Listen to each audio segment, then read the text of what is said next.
All right, let's see if we can get a signal from the back cave. And we are live. Hello, everybody, and welcome back to another Reality Skewed Gamers Jedi Academy here on the YouTube. Welcome. It's early. It's Saturday, my sweet Jesus, but it is time to wake up. Why don't you put on a little makeup? Blah blah blah blah blah. Makeup. And we are going to have 2 hours of what we do every Saturday morning at this time, and this is a Q&A show. This is where we have content creators, panelists come on whenever they wake up themselves and have some coffee or wherever they are in the world and doing their thing. And we're going to hear and answer your questions about Star Wars Galaxy Heroes. It's a pretty simple format. If you have a question that you want to pose to myself and or the panel, all you need to do is put your question into the chat. Make sure you put the word question for your actual question statement, and we'll get that read, answered, and commented on. It's pretty simple. Give your greeting in the chat. As I said, this is an interactive stream, and this is all about just answering your questions. So whatever questions you have, feel free to get those in there. And yeah, pretty simple. It's not rocket science, and there you go. Anything else going on? No, not really. I mean, the big thing was the puzzle yesterday. I enjoyed immensely watching Cops and Grid try to figure out the puzzle. And I just know what they're going through because I have done over the years many streams with the mad scientist who is CG Crumb and that little that little turkey and the stuff that he's the games that we've played, and I've had my brain melted on numerous occasions and just gone So someone asked, like, did you get a box or anything? I'm like, no, thank God.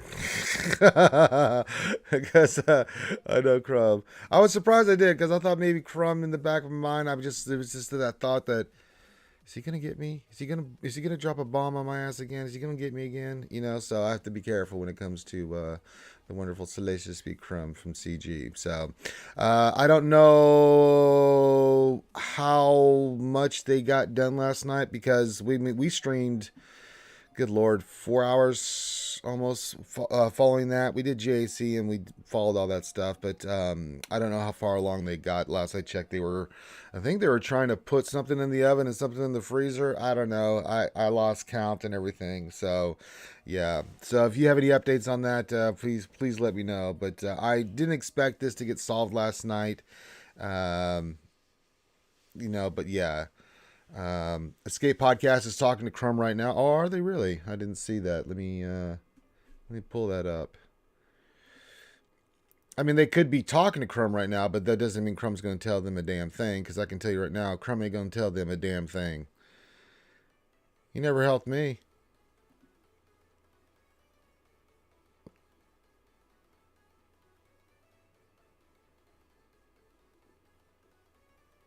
All right, so I've got that up. So in case we get anything, we'll discuss it and see who it is and stuff. So we'll see. Is that confirmed, Arnelli?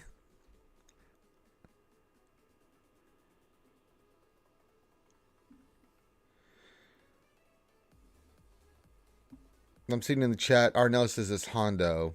Neutral tag Hondo, yes.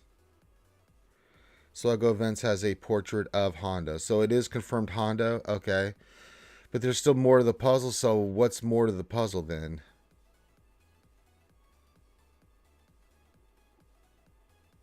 Yes, confirmed. Okay, good. Okay, I'm looking at it right now.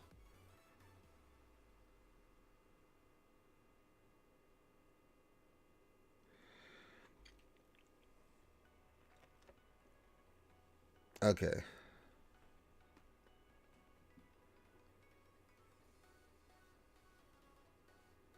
Okay, we know it's Hondo, but is there anything else are we expecting from this? I mean, that's huge news, but I mean, are we expecting anything else? Uh, okay. Well, they solved that actually faster than I thought. Okay.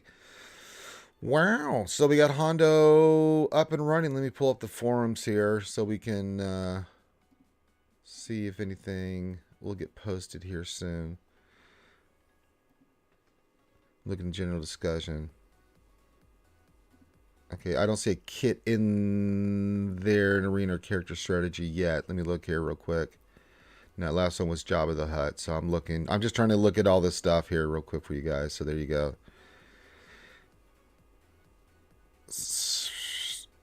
It's not fully solved yet, apparently, so there's more to this puzzle than just Hondo, which is huge news as it is. I mean, we've been asking for Hondo for a long time, but to see that it's finally here is really good. So, okay, so we got Hondo. The kit's just being revealed right now, so there you go.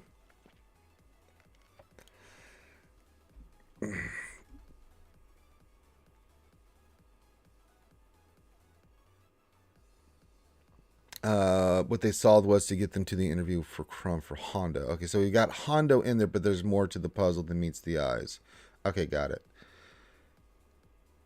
Okay, so we got that. All right. Hello, Tilo Mad. This is what I do, homie. What up, Big G? What you doing, TM? Are you working hard? Poor Tilo, always working on the weekends, so I can never get him on the Jedi Academy. Poor guy. Just take it easy, buddy. We'll keep you entertained. Darsign says, good morning, everyone. Good morning. Ray Rock says, good morning, Pickle Flashers, Wookiee Strokers, and Donut Eaters. On a Saturday? Really? Donuts. Okay.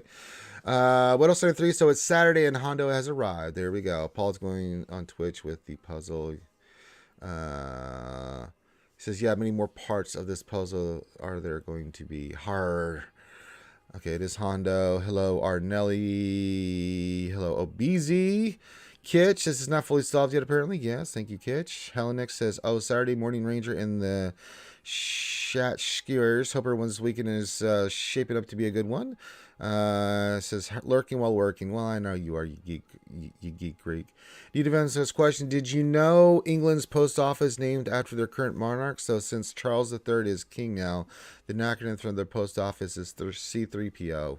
Okay, all right, okay. Teal says, I'm working on the weekend like usual. Yeah.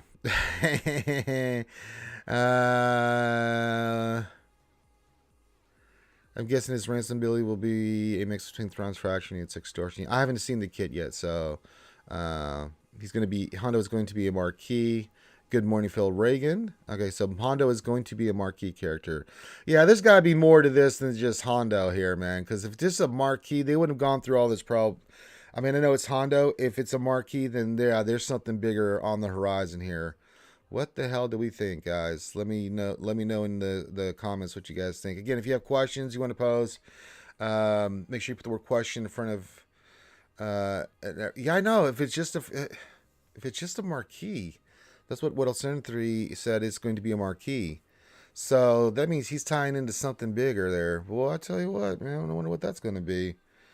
Interesting. Okay, dokie. Interesting. Very interesting. Hey, we make a deal. I can become more like a legendary. So hit the thumbs up, subscribe. That's the normal comments and stuff like that. We are making our big Patreon push.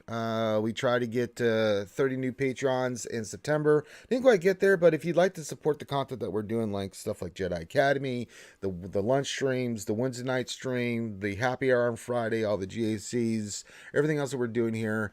You guys like this on YouTube, but they don't pay us anything on YouTube. We don't make dicks. So if you'd like to support what we're doing and keep this kind of content going up, hit us up on Patreon. $5 a month can support what we're doing. I want to try to see if I can get 20 new Patrons for October. So we'll do that. So become a patron and support the channel. If you need the link, it should be in the description of the video. If not, then just message me and I'll get you going. But you get let me see. Yeah, it's in there. It's under support RSG. Yeah, so there's all that. And you get the VIP status. You get your own channels on our Discord. You can tag me anytime. When I'm in there, you can come hang out, ask me questions. And as a Patreon VIP, you can get a mini roster review whenever you like. So, just not on Jedi Academy, because Jedi Academy is a different show.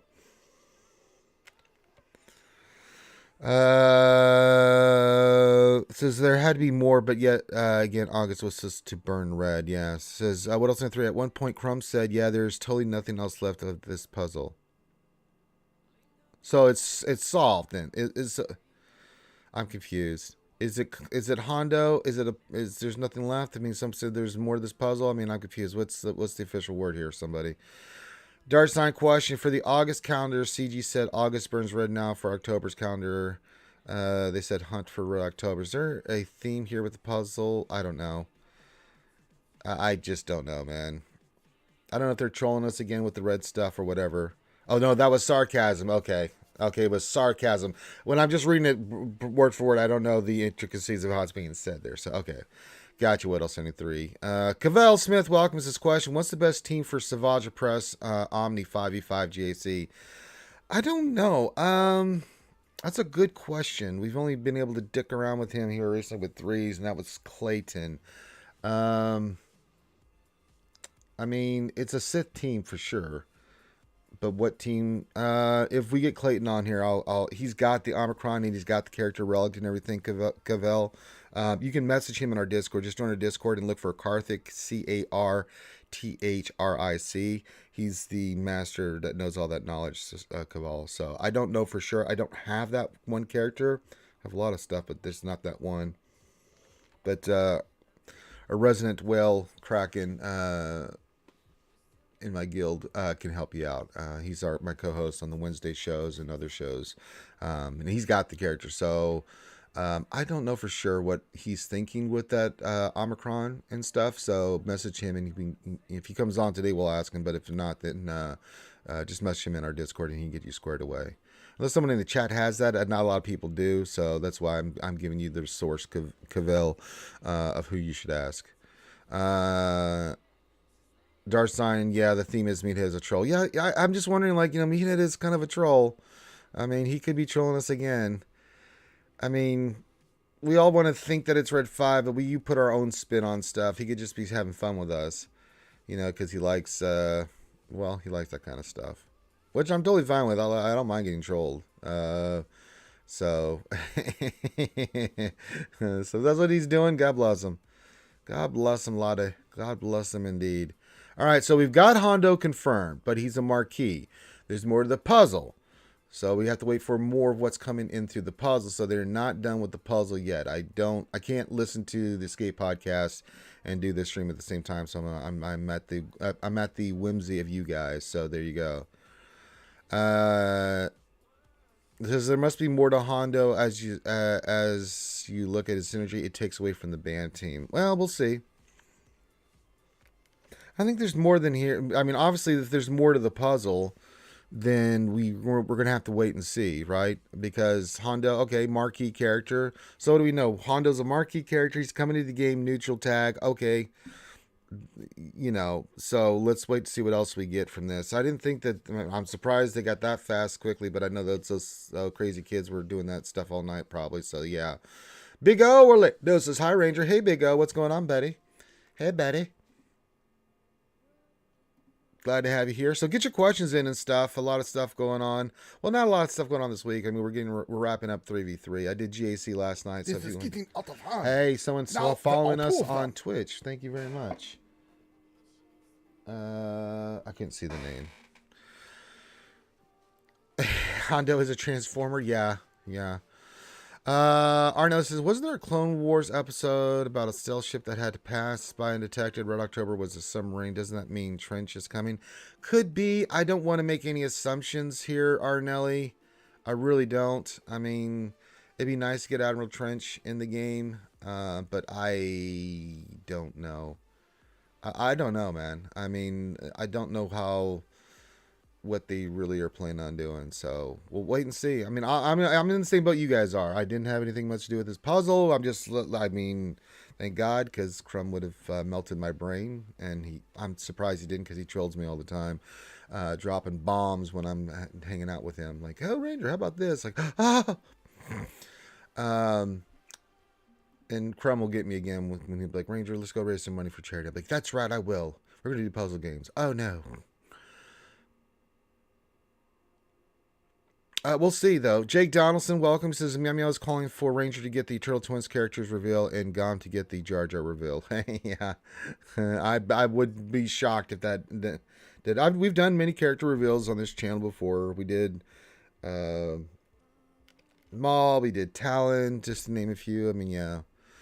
Scion 1972 question: will the Sith raid ever become symbol? I have no idea. At this point, it should be, but until they announce a new raid, like either like a mythic raid or something, with like heroic AAT or something along those lines, which I don't know why they do, because they can add some more gear there so we can farm it. I don't see anything in the near future, but we'll see. We'll see what they do. I mean, I don't know what their plan is for raids. I mean, they don't want to do new raids, but I mean, that doesn't mean you like create a whole new raid. But you could take some of the old ones and like they did with C-Pit and, you know, up it up to where we can get some pieces of gear and stuff from it, and then make the other ones simmable. Because at this point, the Sith raid, I mean, good lord. Will it ever become symbol?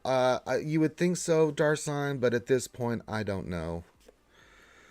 We've asked for it for a while. Some things are easier to get implemented than others, though. So I give them, you know, yeah. Arnelli says we need our crewless ship stats increased at this rate. It's never happening. Yeah, there's something they need to take a look at as well. I agree. But I don't know what their plans on that or either. So, yeah, one thing at a time, man. Soccer Jones says, question, how many of the Nazgul were named? 2.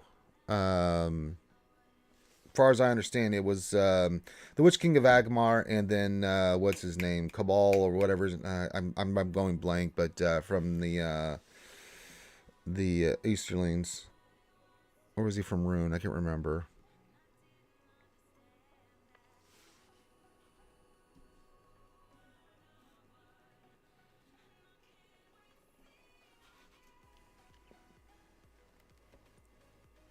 Yeah, he was one of those. He was one of those. You're cracking up with Crumb's video? Yeah.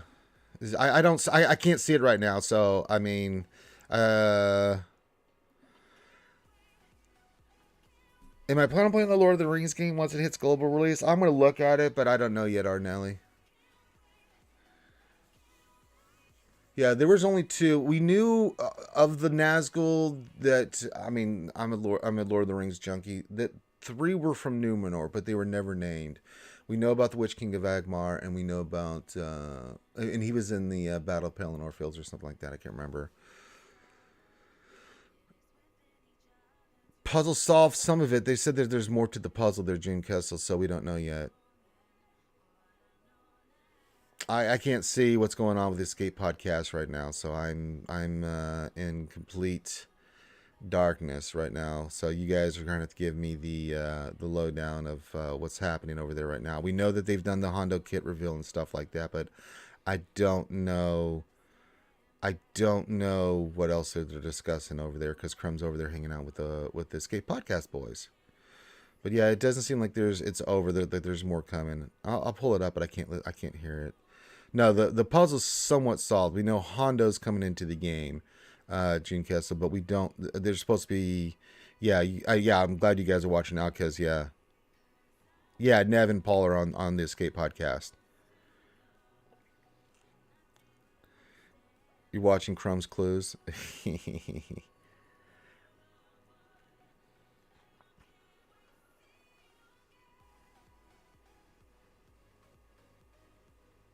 And I'm glad that they're doing this because Paul's running that character more than anybody in the game, so it's nice that they're doing that with Mr. Paul Anthony.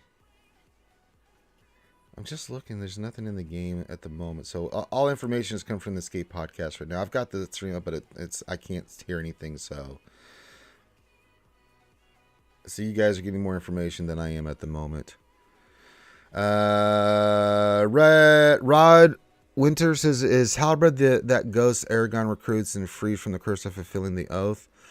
I don't know. I'm trying to remember. Halbrand was actually just a named character. I'm trying to remember where Halbrand was named. No, the Oathbreakers. I don't think the king ever had a name. They were just the Oathbreakers. I mean, if that's what if you're talking about Rings of Power, we're not going to get into the spoilers in here, Rod, because a lot of people haven't been able to see all of it yet. I know what you're talking about, but it could be. I don't know. We'll have to wait and see. That would be an interesting twist. But they never really named. I don't think they ever named the king himself, did they? I don't remember. I just know that yeah. No, it's all good, Rod. I get it. Trust me. I know what you're talking about. I don't know for sure. They could. Um, yeah. What about the Witch King of Agmar? Witch King of Agmar is a total separate thing. That gets into. He starts making his first appearance, big appearance, in the War of the North. Yep, Hondo is coming in, Dark Side. What else? 3 Phase 1 of Crumb's time used while he was on paternity leave is complete. There are only 47 more phases to go. Oh, well, that's good to know. That's what I thought, Halbern. That's what I thought. I recognize the name. I didn't know what they were. Yeah, there's a lot of stuff that they're doing. So, but we won't get into too much specifics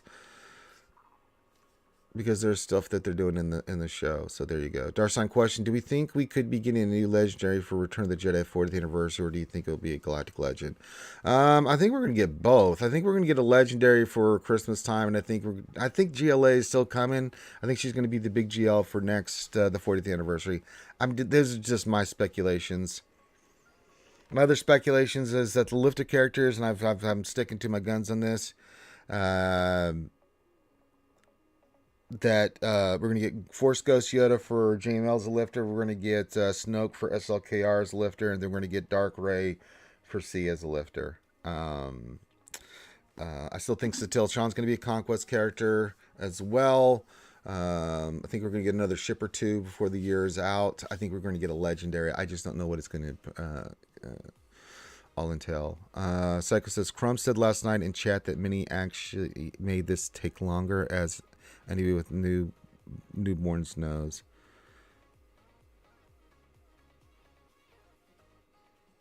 Oh, the baby made this take longer. Of course. I mean, he's been having baby duty for a while.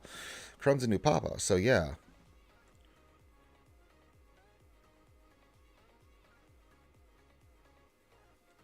But I don't know. There's a lot of different directions that they can go with this. I don't know. We know Honda's coming in, but that's it. So they're still doing the kit reveal and stuff. I'm looking on here. So Honda Anaka they're showing it right now. So they're still discussing the kit. I haven't seen anything else. If you guys hear anything in the chat, Crumb says anything, let me know in here. Get your questions in. You guys are seeing the kit exclusively over on the Escape podcast right now. So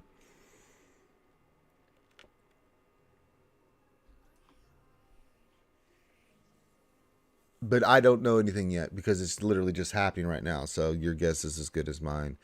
Jake, they're saying maybe there's more to Crumb's puzzle in the Escape podcast stream. Yeah, I have no doubt. I mean, yeah. What else? Through Crumb also admitted that there are wrong directions that we can take in the puzzle that will lead us to a dead end. Oh no. Oh no. Darcy, I think something bigger is coming as Crumb wouldn't work hard on a puzzle just for a marquee character. Yeah. Yeah, and you guys know I know Crumb very well, and I know that's for a fact, so there's more coming. Crumb's baby has a better chance of solving the puzzles than Grid and Cubs. Ha, just kidding. Yeah, but Crumb's baby comes from good stock and puzzle solvers, aka her papa. Next question for Ranger. Am I the only one who doesn't get the appeal of the Crumb puzzle? I guess I'm the minority with this one, but I find myself thinking, just tell me where it is and it's done. It's a fun thing to do. I mean, some people are not into puzzles, but I get that. But I mean, it's a fun way to introduce something. It's, it's a mystery. It's a challenge, So I love puzzles, but I mean, Crumb just over the years has put me through so much with all the puzzle games we played that I'm just melted on it. So, why does everybody like Hondo?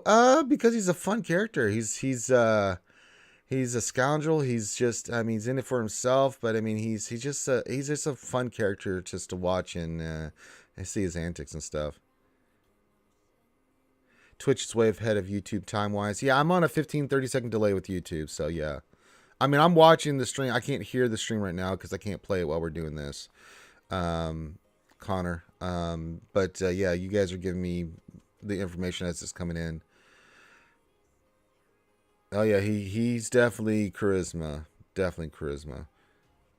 No, he's not a kid's cartoon character by far, dude. Hondo is He's been quite a few shows, and he is a fan favorite.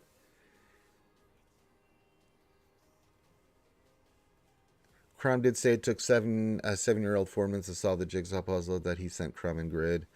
Well, all right.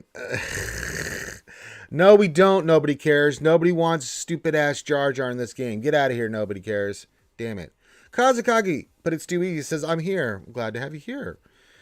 Darkshine says the puzzles are fun as it really brings the community together to work on something toward a goal. It is a fun way to announce something fun. I agree. I like the puzzles a lot.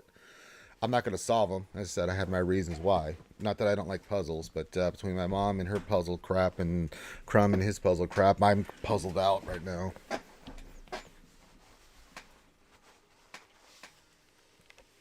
Yeah, I mean, it's not for everybody, they're Hellenix. You don't have to go kick rocks. I mean, if you're not into it, you're not into it. Yeah. Kazakagi says we need to get XR Kun. Oh, yeah. Keldroma. I'm down for all that stuff. Maybe one day they're Kazakagi. Sure.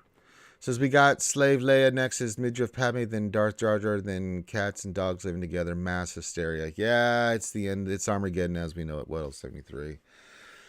I mean, if you look in the last year, though, who would have thought that we would get some of the characters that we've gotten? Star Killer, Mary Jade, Malgus, now Hondo. I mean, again, I went off on CG this week about Datacrons, but I can tell you what, their character choices, kits, and stuff that they've been bringing in character-wise, they get A+ for me. The kits have been fantastic for the most part. Inquisitors were missed, but they look good, at least, and, you know, it is a faction that they did bring in finally, but you can't argue the merits in the last year. That Star Killer and all those characters were fantastic. Profanity is really, really bloody good. Jabba looks great, you know, and, you know, Hondo's coming into the game. So it's kind of exciting to see these characters come into the game.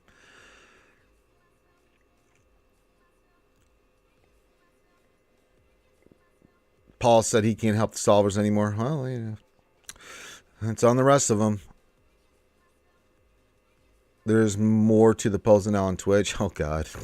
I can only imagine. If the puzzle's not over, y'all get your ass in there. All right, puzzle solvers, go get, all right, tighten your belts. Time to get in there and do some work.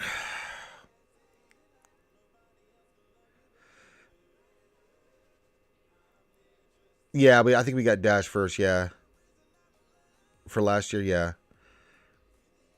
All right, I get it there, Hellenix. Yep, Hondo indeed, Joseph Oliver. He is in the game finally.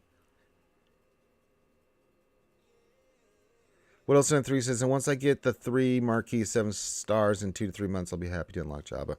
Yeah, that was kind of, you know, I know why they did it. They're trying to make money off the marquee, the characters and stuff. It was just, we never had that with the GL before. We've never had the characters not even fully all been released like that with the GLs, and I just don't think, I think it's backfiring on CG on that because people were not even remotely interested in making that kind of purchase. I mean, it's small, very smart. I think 30 or 40 people unlocked Jabba, that was it. So Hudson asked a good question. Did he? What is in the cabinet behind you? Oh, I'm sorry, Hudson. I didn't see that because the chat's been scrolling and I'm trying to look at the other stream and see what's being said and stuff. So I apologize for missing your question. Remember, that's why you got to put the word question for any extra question statement or I won't see it. So those are all Black Series figures and stuff that people have sent me over the years. I didn't get any of that stuff. So there's an Amazon wish list and people get me stuff off there all the time for these characters. But first level is... you can't really see it, but it's Vader, Fifth Brother, and Reva, along with Krennic, Moff Gideon, Death Trooper, and I've got Maul. Then I've got 2 giant figures of Maul and Vader there. The first level is the Echelon, Stick Ray, OG Kylo Ren. The second shelf in the glass contains all 3 lightsaber scenes with Rey and Kylo, and then I've got the Snoke on his throne. And then I've got the scene where Rey meets Luke and at the end of episode 7. The third one is all Mando and Book of Boba Fett characters. So I've got Dad Bod Boba Fett, the Armor, Fennec, Jango, OG Boba Fett from Return of the Jedi. I've got Beskar Mando. I've got Ahsoka. I'm going Bo-Katan and her and what's her name that's with her, and then also I'm going blank on the Rebel fighter's name. What's her name? What's her name? I'm losing my mind. What's her name? Cardoon. And then at the bottom, I've started the Bad Batch. So I've got that. Plus, I've got more over here behind me. I've got a bunch of Black Series figures over here you can't see. But up top there, I've got Enfys Nest on her speeder.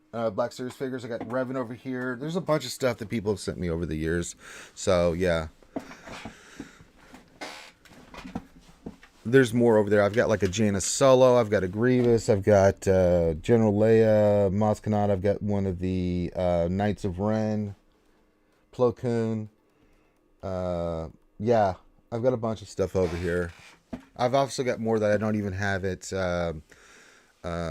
showing, that I don't even have displayed. But that's going to be all Black Series figures there eventually. I want to get I've got on the very bottom, I've got the Bad Batch started with Wrecker and Tech. I got to get the other ones down there eventually and put those in there. So, yeah. Plus, also, I've got Revan's lightsaber. I've got his other lightsaber over here. You can see there's Revan stuff behind me. There's all kinds of stuff, man. I just have it there that this is stuff the fans get me over the years, and I've just created a display for all of it. Well, some of it. I don't have all of it on there, so.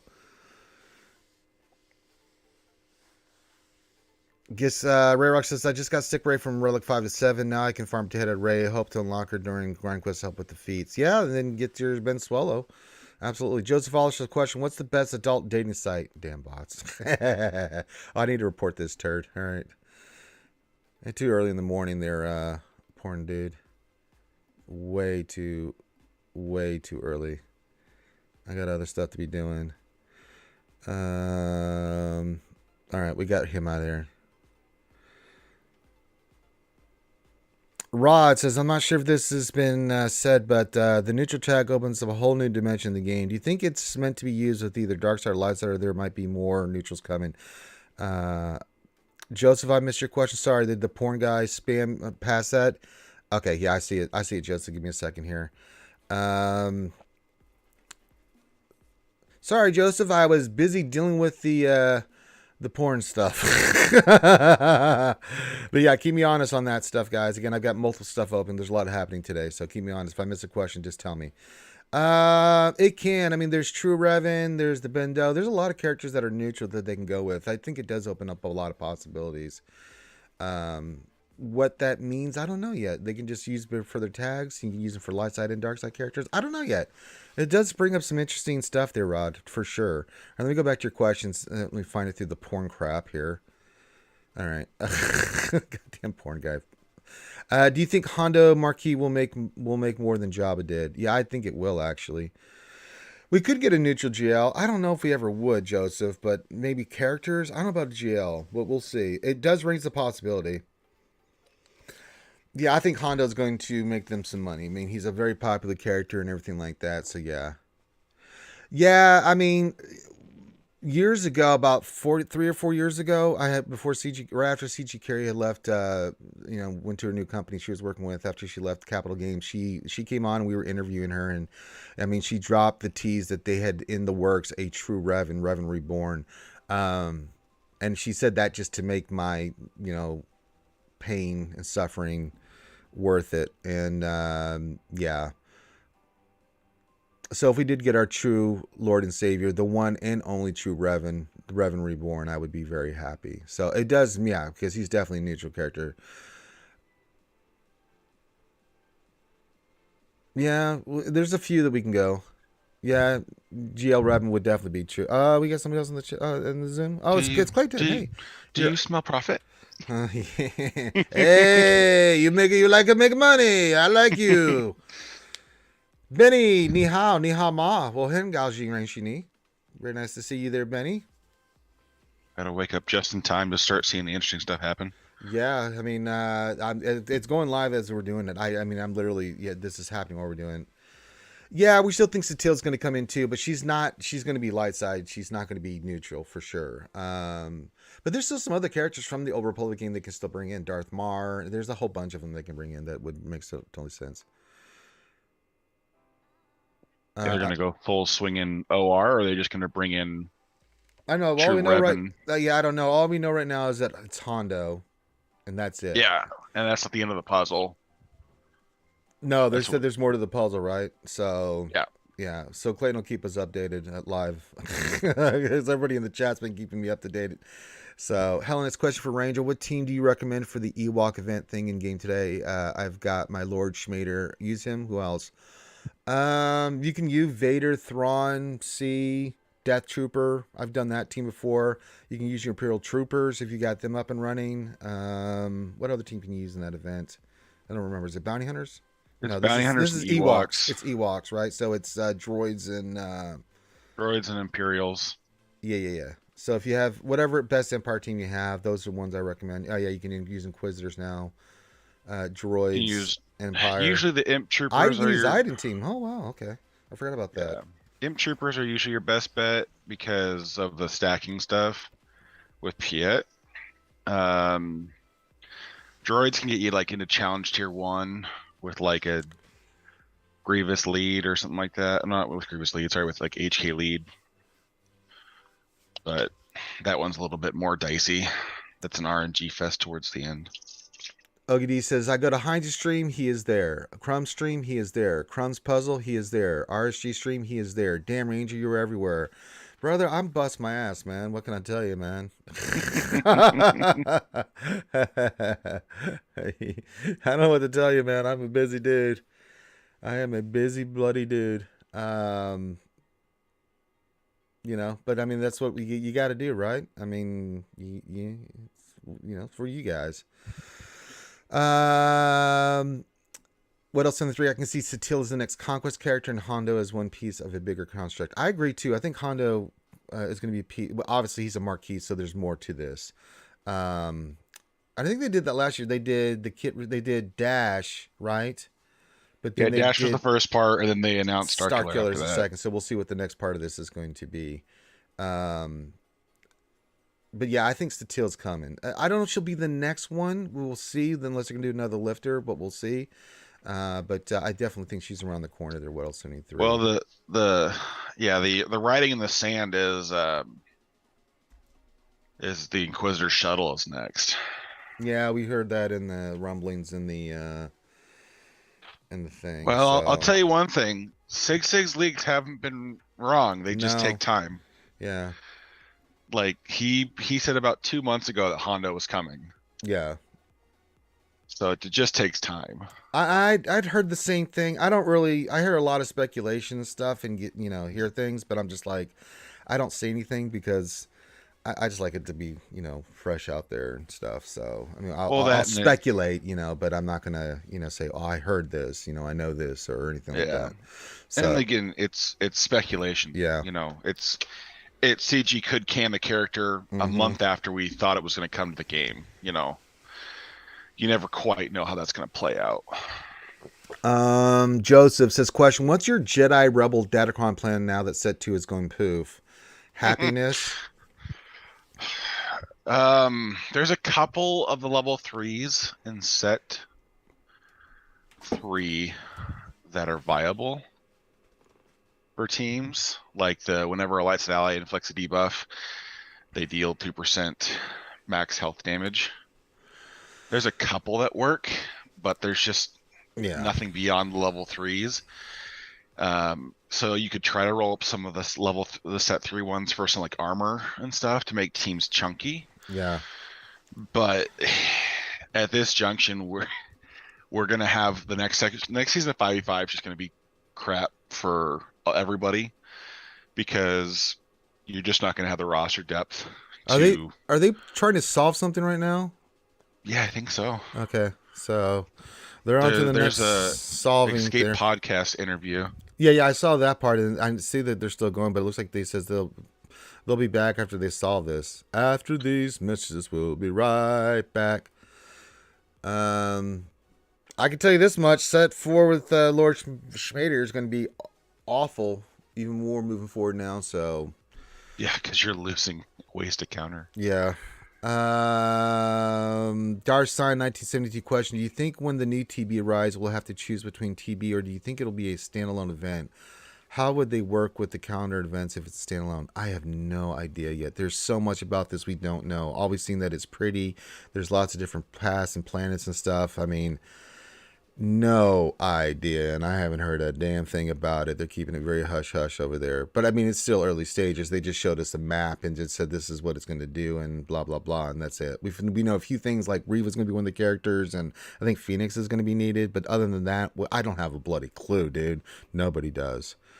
What Ravager capital ship is the next conquest character? Okay, you're just saying things. So okay, all right. What else? 23. It's the only thing from that leak last around this time last year that didn't come true.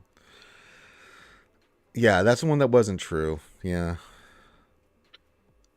But I mean, they probably will make us choose between TBs, but they'll probably make the first iteration of this TB sit with the dark side nodes, so that way we're not picking between light side Geo and that.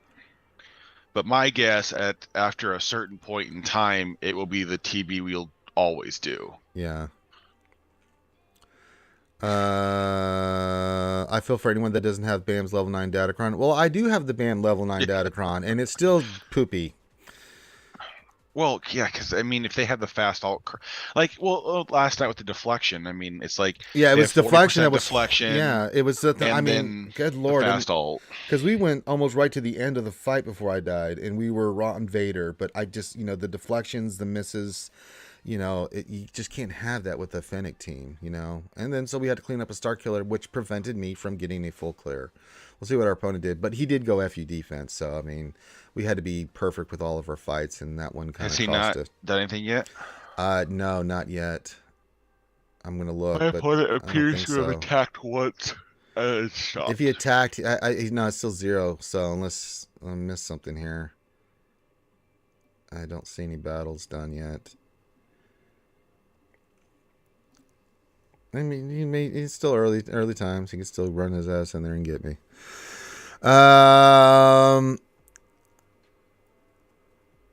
Teal says, yeah, at the end of the interview, there was a clue. Okay, yeah. The topic video had a cipher in it. Okay, so there's another cipher. Okay. OBZ says, question, other than Starkiller, what else can Ahsoka Fulcrum solo with her Omnicron consistently? Oh, we also had a Asajj team. So 2 questions. Do the Ahsoka one here. But someone's asking for 5v5 earlier, Kevil, about a 5v5 team with the Omicron with Savage. But besides Starkiller for Fulcrum? For the solo, she can solo a lot of things. Yeah. Because she does. It's hard to say because there's not a lot of teams that people leave on defense in TW that she can solo. But yeah, it's a lot actually. I mean,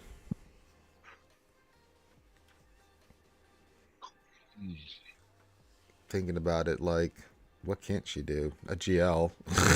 Yeah, she can do. I don't know off the top of my head because I haven't used her in TW to date. I've just put her on defense with the Starkiller team. Yeah. And then 5v5 Savage, where you've got the Omicron. Do you think you keep that for offense, defense, and what team are you thinking of running? Right now I'm putting it on defense. I'm using it to replace Talon with Malgus. I'll probably change, depending on the performance goes, I might just change it to a full Sith team. Do like so what I probably would do is do Malgus with full Sith Empire and drop Talon. So probably either put in Set or Marauder or Sith Assassin, one of those guys to fill in the ranks for Malgus, and then do a Maul led team. Yeah. With Talon and Savage and Barriss and somebody else. Yeah, that could be annoying. In 5 it's going to be harder to make that cheese work just because of how what you can bring to bear against it is a lot greater when you're dealing with 5s. So Just as fast ultimate hasn't been an issue. Thick Lord Vader has been the issue. No, it's a combination. It's thick Vader with fast. Like we, how many times did he hit ultimate last night? We were fighting 5. It Yeah. was pretty gross. But it's not. Not only is he thick, he keeps doing ultimate. He keeps doing the AOE.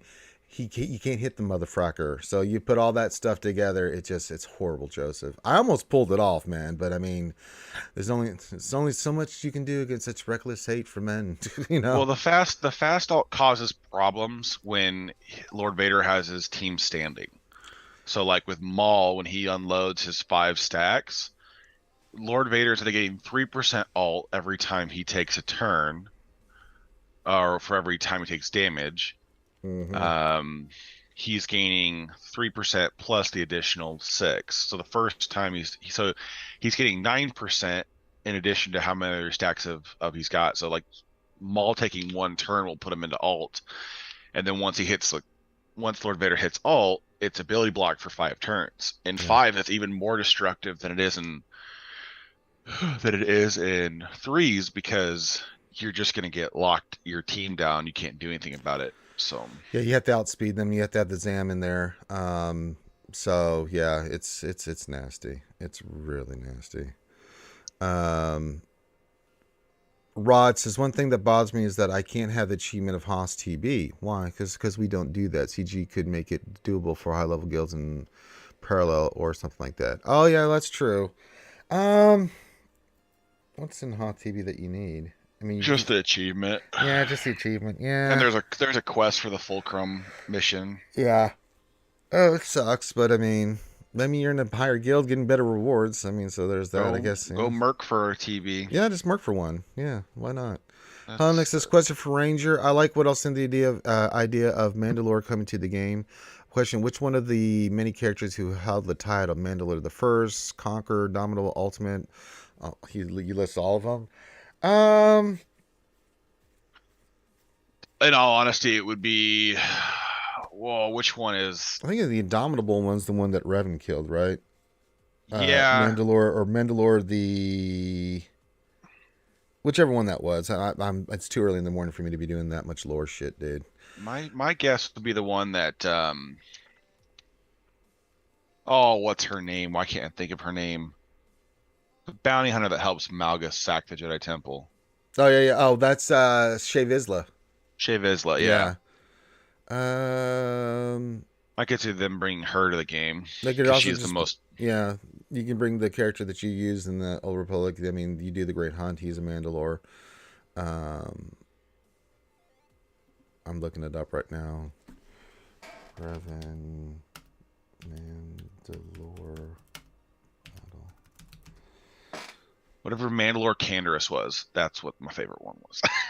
Mandalore the Ultimate was the one. Yeah, he's the one that was genociding everybody. It's like, god damn, bro. I've had enough of you and you and you and you and you and you and you. I mean, if you were Mandalorian, I mean, you had to go. No quarter. What else in three says? I like Mandalore the Butch. Well, there you go.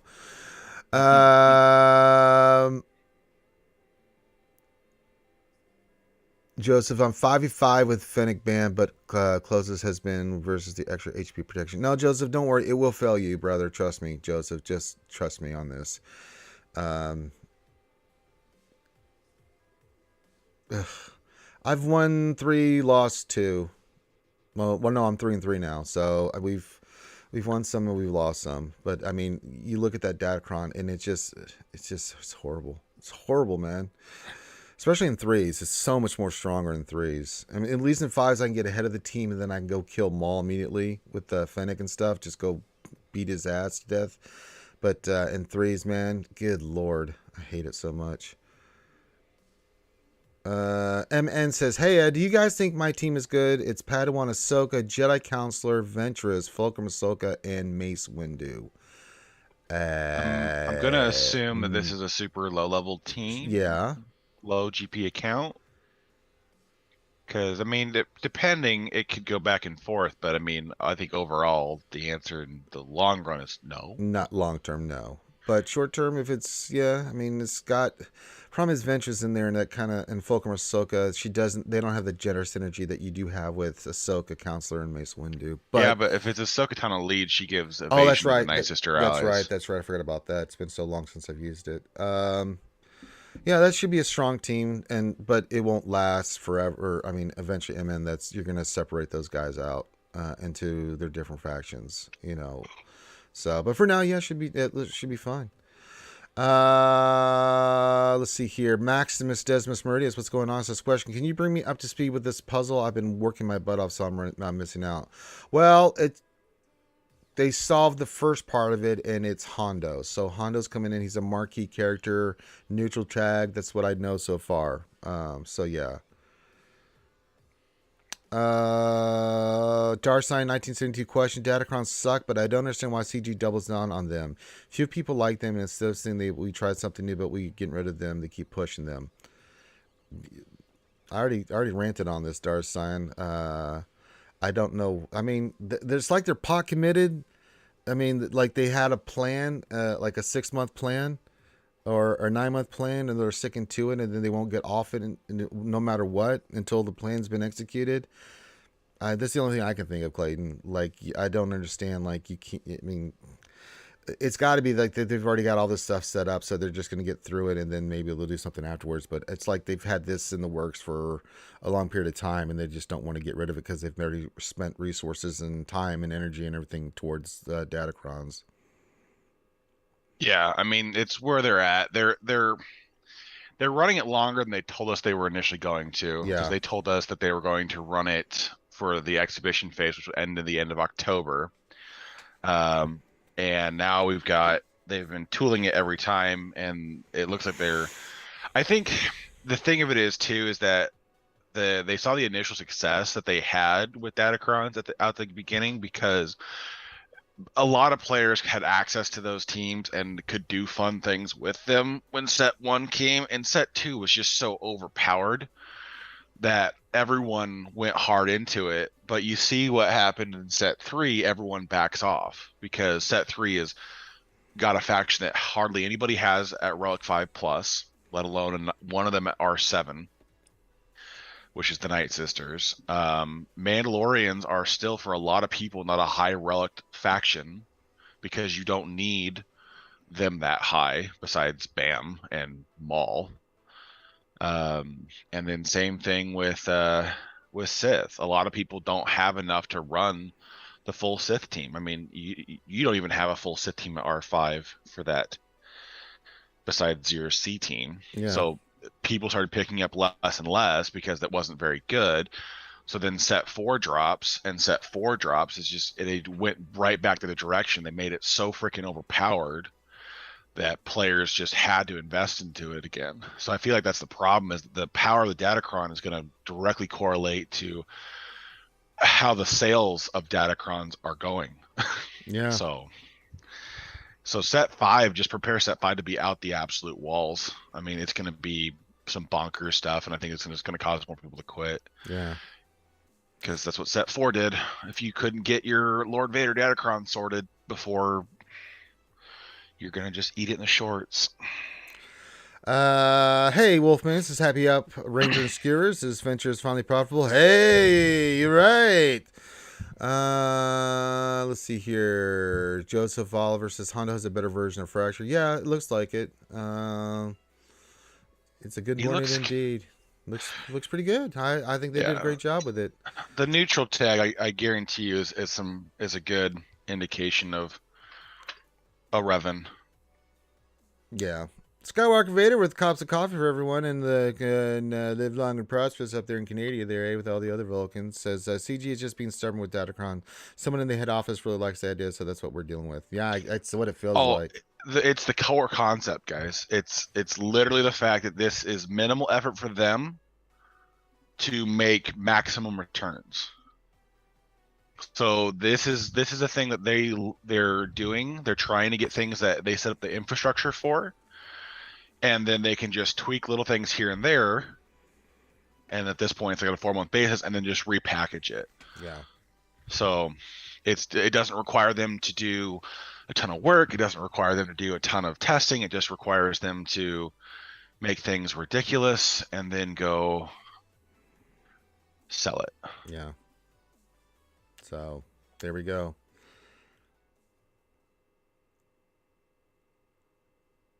No, I'm gonna wait for somebody to break down Hondo's kit for me. I keep trying to read the slides and I get distracted. I'll wait till it gets on the forums, man, because they keep going back and forth, and I'm just like, okay, no. Oh God. I am checking the forums, guys, as well. So we are diligently checking. Now, just as a programming note, we will have D&D tonight, apparently. So Finn's okay from the hurricane and stuff. So we'll get some D&D in for you guys tonight. We'll do that on Twitch. If you haven't watched that, that'll be a lot of fun. So, and then GAC Sunday night. Do we really feel like doing it, Clayton? Or just do it Monday? I'm so sick of threes, dude. We'll probably do it Monday. I think I got shit going on over the weekend. Rub.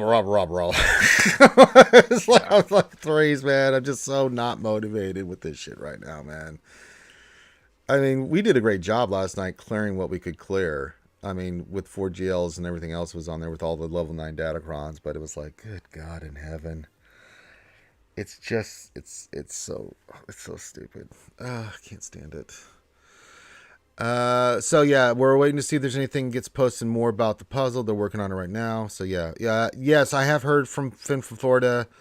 They're doing great. They're fine. Everybody's fine. All his family's fine. They still have power and stuff, so they're doing okie dokie. So, they didn't get it as bad as say some people did. But yeah, I've been in touch with Finn. Just talked to him this morning. Everybody's safe and sound, and that's good to know.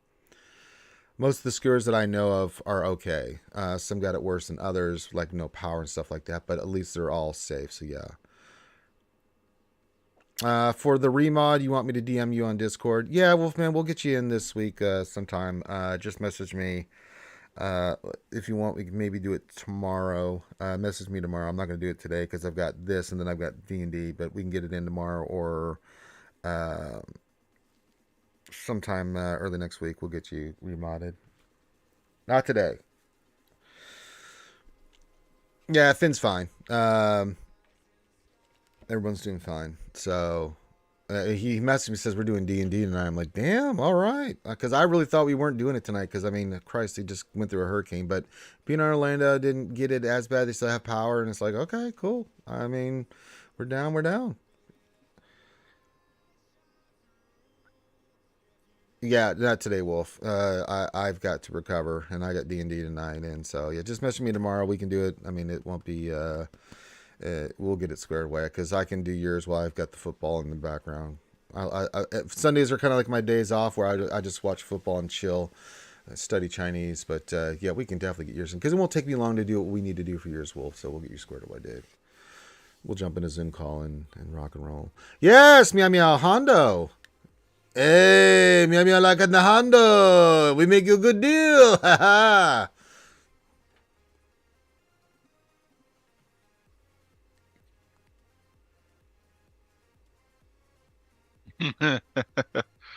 Well, I mean, let's be honest, meow meow. The reality is that Hondo has been in the works for months at this junction. If if he's coming to the game anytime soon. Oh wow. Okay, so Dr. Jojo says Gilmo didn't mind capture the slides if you needed them. Well, thank you. Wow.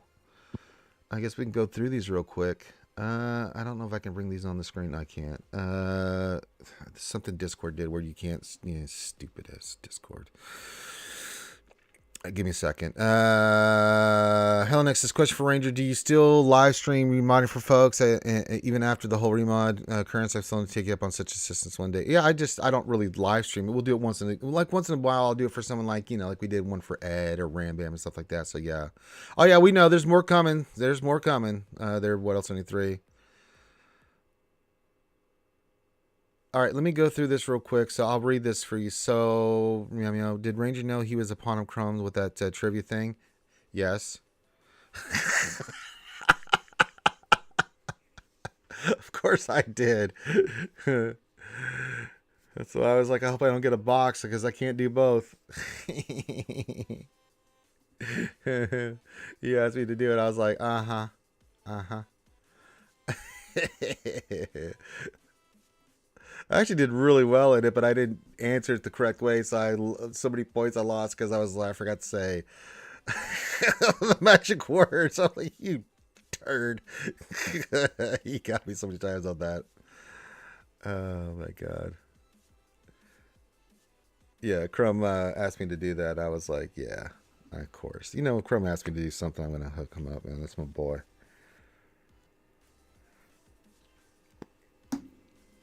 Uh, Question, Ranger. Who is Hondo? What's the lore behind him? Oh God, he's in Rebels. He's also in Clone Wars. I don't have an hour, so I'd have to do a whole lore video on him. Just you're gonna have to look him up, man. The short answer is he is a pirate in the Clone Wars series that likes to make money by playing both sides of the war. Oh yes.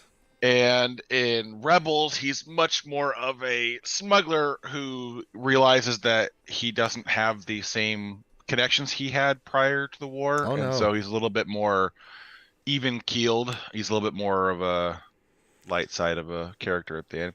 He's a pirate. He is a pirate. In Clone Wars. By the time he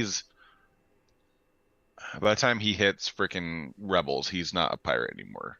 Let's go through this kit real quick. So basic, I smell profit. Final text: deal special damage to target enemy. Gain 1 stack of ransom. Max 50 for the rest of the encounter, which can't be copied or dispelled. If the enemy is light side, he removes 10% turn meter. If the enemy is dark side, he gains 10% turn meter. And ransom gives him +2 max health and tenacity. Special one says, "Hey, I don't want to kill you per se." Final text: remove 20% turn meter from all enemies. Christ. He gains outmaneuver for 2 turns, which is 25% evasions and can't be countered, and can't be targeted if other allies are present unless taunting. Jesus. Inflict captive on the target enemy, excluding Galactic Legends, which can't be copied, dispelled, evaded, or prevented. Captive gives speed set to 0. Bonus attacker gain bonus turn meter. Good lord. Until the start of Hondo's second turn, enemies gain 25 buffs or Hondo is defeated.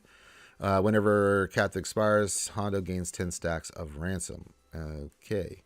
And then for captive and raid boss, you get 30% critical damage, defense, and offense. All right. Special 2. Insolent, we are pirates. Hey.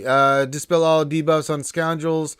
Call target ally to attack, then Hondo assists. If target ally's light side, they gain 25% damage, defense penetration for this attack. If it's a dark side, they gain 25% crit chance and crit damage for this attack. Hondo gains defense up for 2 turns and 2% offense per stack of ransom for the rest of the counter. If Hondo has at least 5 stack of ransom, dark side enemies are inflicted with ability block, which can't be evaded or resisted, and light side enemies are inflicted with buff immunity, which cannot be evaded or resisted. If Hondo also has at least 25 stacks of ransom, increase cooldowns of all enemies by 1. Ooh. That's just good business. It's just good business. Hondo has 100% health still. Oh, that's nice. Whenever Hondo evades an attack, he gains 1 stack of ransom. If a captive enemy is defeated and Hondo does not have at least 10 stacks of ransom, he will flee. I love that. Oh, God. God. That's so funny. He gains bonuses based on the amount of stacks of ransom. 5 stacks, he gets exposed to target enemy for 1 turn, and foresight for 1 turn on his basic. 10 stack, he's immune to critical hits. 15 stacks, he recovers 25% health at the start of his turn. And 20 stacks or more, he recovers 25% protection at the start of his turn. If there's an enemy with captive debuff at the start of his turn, he gains 10% critical chance, critical damage, and defense penetration stacking up to max 100%, and 3 speed stacking max 30 for the rest of the encounter.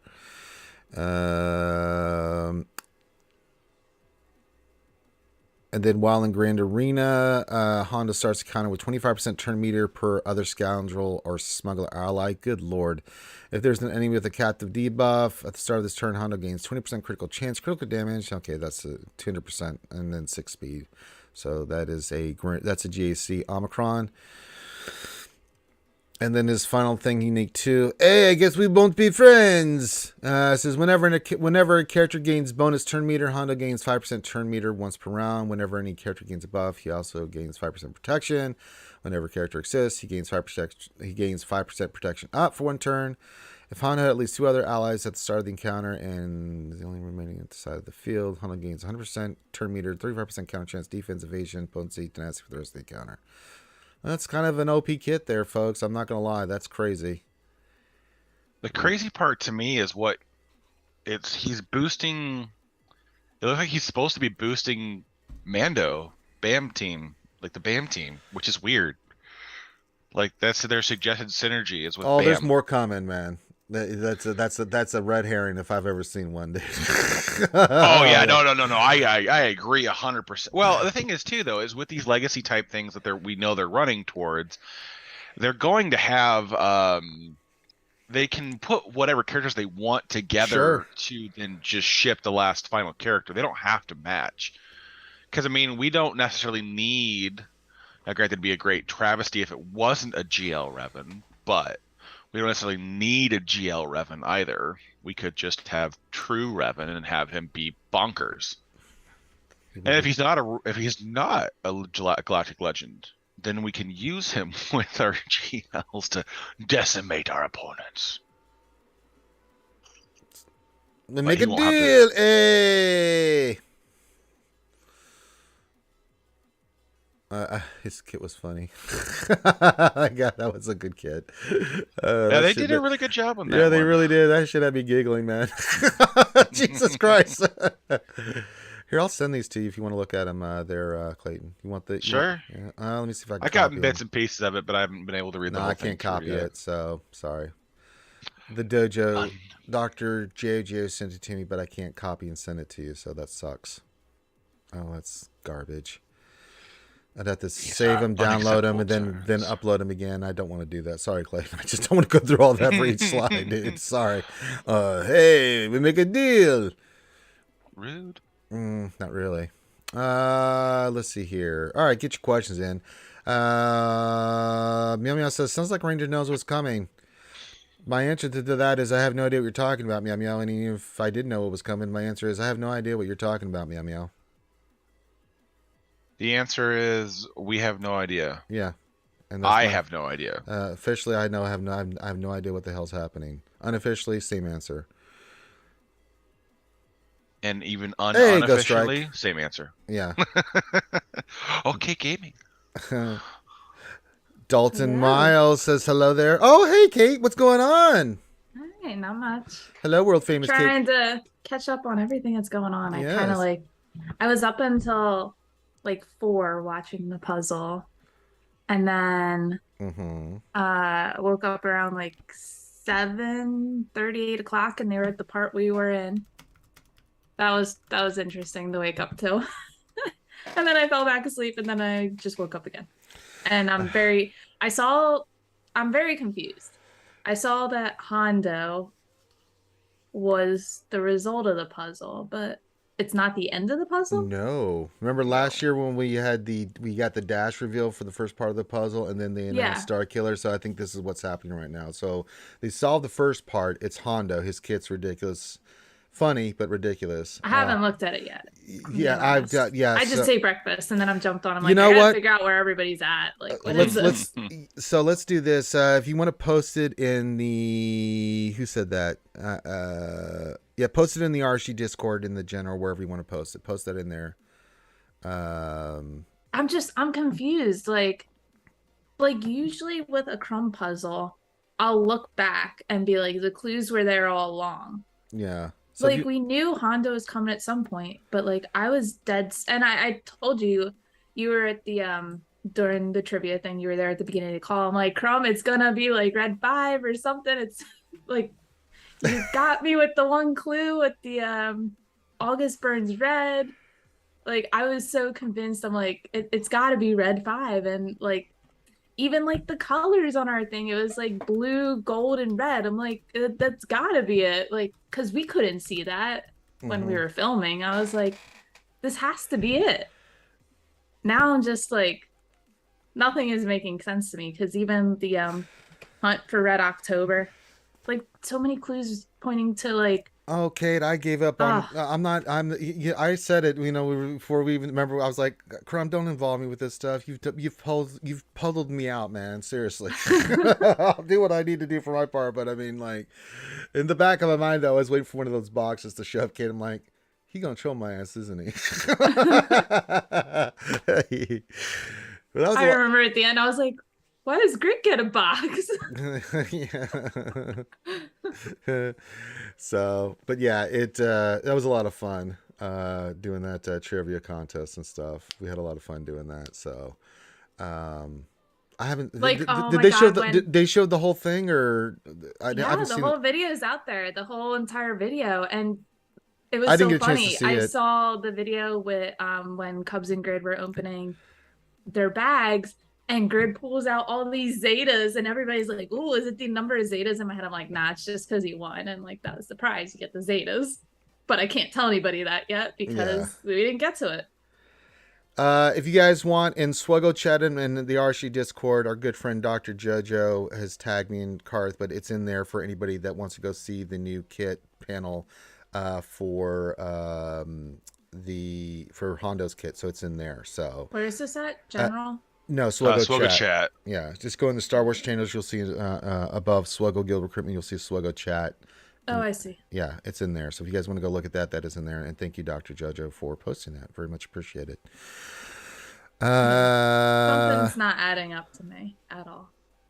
Hey, it's Quagmire. All right. I know I'm not great with puzzles, but like, it's just something's not adding up. Oh, there's more coming, and they're working on it right now. So the Escape Podcast is diligently doing it. As I said Wait, last so why night, did Paul stop?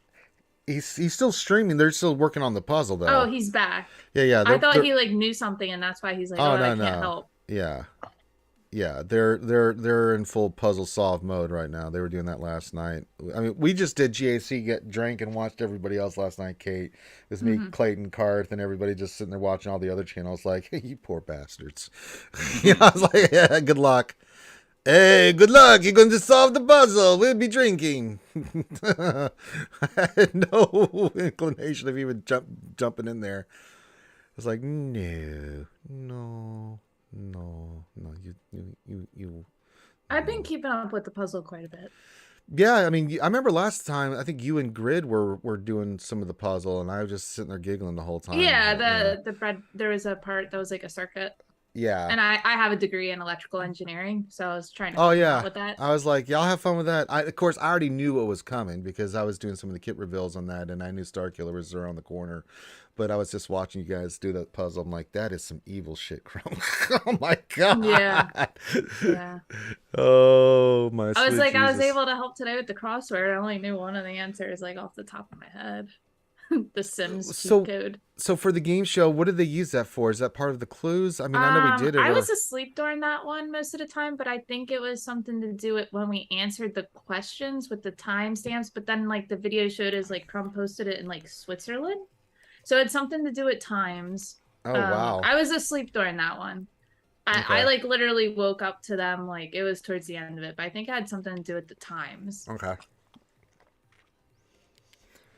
It was like whenever we answered a question, I think they marked a time, and I think they also took into account like the different with the lightsabers, the times when those were answered, something about times and stuff like that, and it had to do with Switzerland.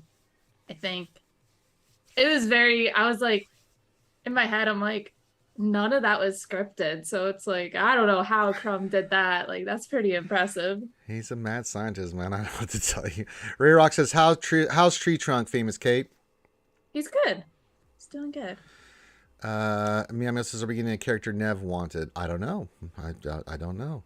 I have no idea. Joseph Oliver says, Paul was part of the video, so can't help. Yeah.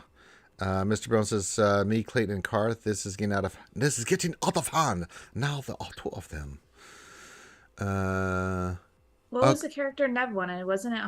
Didn't they all want Hondo? They all wanted Hondo. I don't remember what there was another one Nev wanted. I mean, I know what I wanted, but it ain't gonna be true Revan, so he coming anytime soon here. So. I just want Red 5. Then it'll all make sense to me. Give me like Death Star raid with the reward is Red 5. Hey, that's right. We'll make a deal, Kate. You get the raid. Hey. But the Hondo thing just threw me off, and I'm like, I don't know. I don't know if I could handle a raid reward character. It would But be it like would make sense. it would. No, it totally would. I'm just There sitting were there looking. timestamps built into that led to the cipher. Switzerland UTC 1. Yeah, it had something to do with the times. As I said, I just did my part. Oh my god, I was watching the video. I'm like, God, my laugh is so like we're just laughing the whole time. I Like, know. I sound so Well, the funniest thing was obnoxious. like when I would answer something and I would get it because I didn't answer correctly, and then you and Greg be like, "Can I say it?" Like, oh no! God damn it! I can't believe he kept the part at the end. What happened? With the part where, like, don't you remember, like, when we first all jumped into the Zoom call, I'm like, Crumb, we a part of your puzzle? And he didn't answer. Yeah.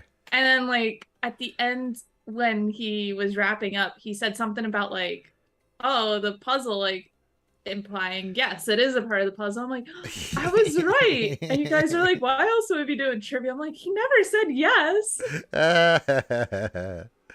At What Else 3, the link, it's not the link to the kit reveal, but just someone took screenshots of all the stuff. It's in SWGOH chat in the RSG Discord if you want to go look at the kit. So we put that in there. And that's to Dr. answer JoJo. Maximus's question, yeah, that's why I was like convinced like a new raid is coming, because the raid Omicrons, like why would we need raid Omicrons? Like nobody really needs them. Oh yeah, no, for sure. There are a lot of things they're forecasting here. Raid Omicrons is one of them, because why would you need them if we weren't going to get them like viable? I think that makes more sense, because I'm like, what legendary character are you going to tie in if it's a legendary with Hondo? But it's also, you're adding these to the characters that are new. So the people who would need these characters aren't going to be able to get them for a while. So why add a character with a raid Omicron that people are most likely not going to unlock unless you're at the higher end right away? Like, it just, to me, it didn't make sense. I was like, that something's not right here. But then also Crumb's outlook on rage changed. I think like a year, maybe 2 ago, he said, oh, like no raids in the horizon. But then I think the last time somebody questioned him about it, that wasn't the exact answer. I think. Yeah, I could be wrong, and Crumb can yell at me. No, he said that when I was questioning. We got that question, and I was on one of the streams with him, I think. So yeah, but because we were talking about raids, and we were also talking about characters that were never going to come into the game. You know, that had not a 0% probability, but as close to 0 as possible, like Porkins and Jar Jar and stuff like that. But yeah, and they've said it before in other interviews, like, you know, that the with raids and the time and everything that it takes to do it, and then it gets solved really quickly. So I don't know, we'll see. Tumlo says, hi Ranger, hi Kate, hi Clayton, hi Tumlo. Yeah, something's just not. I was convinced, I'm like, we're getting a new raid, the reward's going to be red 5, because all these like red references and the color schemes, they're all like towards the squadrons, and I was like, then you get Hondo, and I'm like, no, something's not adding up. But why throw Hondo in there? Yeah. Hey, Darth Elder, bird shared in the morning and cooking in the fishing in the eggs. Says, hello everyone, Hondo's exciting stuff. Can't wait to see what else is in the puzzle. Yeah, they're working on it right now. So my guess is they're going to do something similar to what they did last time with Starkiller, which is just they're going to throw in a bunch of characters that they want to bring into the game, but didn't want to bring in the factions. Yeah. And then they'll just slap it together, because that makes the most sense. And that was what I liked a lot about when they did Starkiller, was because we were able to bring in characters, pigeonhole them into teams that would make the team better, and then we still got Starkiller at the end of the day, who, you know, we could theory craft on the best team for him. So it was a lot of fun to have that kind of stuff put together. I think it's a good idea for them, but I suspect that we'll probably get something with Red 5. As to where he comes in, I have no idea. But the thing is, if he's the raid character, then I don't know. It's like he's got to have like a super powerful kit then, because that'd be like the first ship ever behind a raid. And if it's gonna be good, you're gonna have to like if you're gonna want players to do the raid, you're gonna have to make the rewards good and the kit good. Cody says I don't even play anymore, but a new raid when I'm totally back. There you go. I think it's a perfect time for a new raid, quite honestly. Yeah. Like, I know they say like, oh, you guys solve it really quickly, but the raids in the game right now, like everybody's accomplished them. We have everything we need out of them for the most part. I don't know. It's time. Yeah, we solve them quickly, but it's still going to take us months to get the character. Oh yeah. Especially if it's a cranker type thing. I think the better way that they're just not saying it is that it doesn't make them money. Well, yeah, but if you want to really make the community happy, you just add in the Death Star raid and Red 5 as a reward then. Yeah, no, that would be happy. That would be a huge win. And then if they could just press the delete button on Datacrons, we would get the trifecta. Mm-hmm. Well, it's like I talked to Ranger about it too. I'm like, with Datacrons, there's some simple fixes they can make to not eliminate all the problems, but make them less painful. Like, just don't make them apply to GLs, and the material you get when like you dismantle it. Don't do that. Don't do that. You get a Ranger rant. Yeah, that causes Ranger to lose his mind. Don't give us what they currently are saying they will give us. Like, well, if I'm working 2 hours a night during Conquest just to get the material, and then you give me like 20 of like the long pieces, like that's the Mark IIIs. Not gonna make me happy. The reality is that I think the way they had the deconstruction stuff set up for was when set 1 was the building for set 1 was still the thing. So you were almost 200 Mark 1s going into a level 9 Datacron. Because now getting 300 Mark 1s out of how they're currently to build, that material could get you 3 more Datacrons level 3, but you can only get 1 Datacron level 4. So it's like it's a lot of wasted material. I think they need to readjust that to be more equal, and they should just really just make it simple. Like make it like 35% of whatever it takes to level it up, get that back. So that way you can count on consistency. You know, it's like, all right, so if I deconstruct 3 level 9s, next set I'll be able to immediately have a level 9 without having to spend. No, we want you to spend. Listen, I mean, my solution is Datacrons can go to hell. So I'm just at this point. I mean, they have been nothing but just heartache, pain, and suffering in a way that that is killing this game. It really is. Ranger has been smashing the Control Z button for a while. It's not killing happy. The morale, but the bad part is they're making money off of it because, like, especially where I'm at. Well, I know they're spending money to get them. It's not that they enjoy it, but they're still spending the money because you have to have them if you want to win. Yeah, but at the same time, they're losing players left and right. I know. And so it's like it's not sustainable. I mean, eventually, even the top players that are doing it, for the most part, are burnt out on this crap. Because it's ridiculous. I mean, you saw Heinz's stream the other day. I mean, he's got them all. Plus more, and he was just getting stomped left and right because of Datacrons. It's out of control, and and it's they've not demonstrated that they can balance the stats right. They're just not listening, and as far as I'm concerned, they're not needed. There's no you got Omicrons do enough in GAC to change metas and stuff like that. Just get them the hell out of there. We've got I'm at that point where it's like I'm not interested in compromising on this issue because there's been too many bad mistakes made with these. But it seems like they're going more in, and I'm like, okay, you're just bleeding this game to death because more and more players. I don't care how many new raids or TVs or characters you put in. When you got 2 major things like TW and GAC that we are banging our head against the wall with these things where major rewards are associated with it. It ain't sustainable, man. It's just not. I mean, when you're forcing players' favorite game mode to be PvE, like the lifespan starts to drastically shorten. Yeah. Because go ahead. No, go for it. Oh, it's just the PvE only lasts so long. Conquest is only fresh because we can get new characters that people want to get.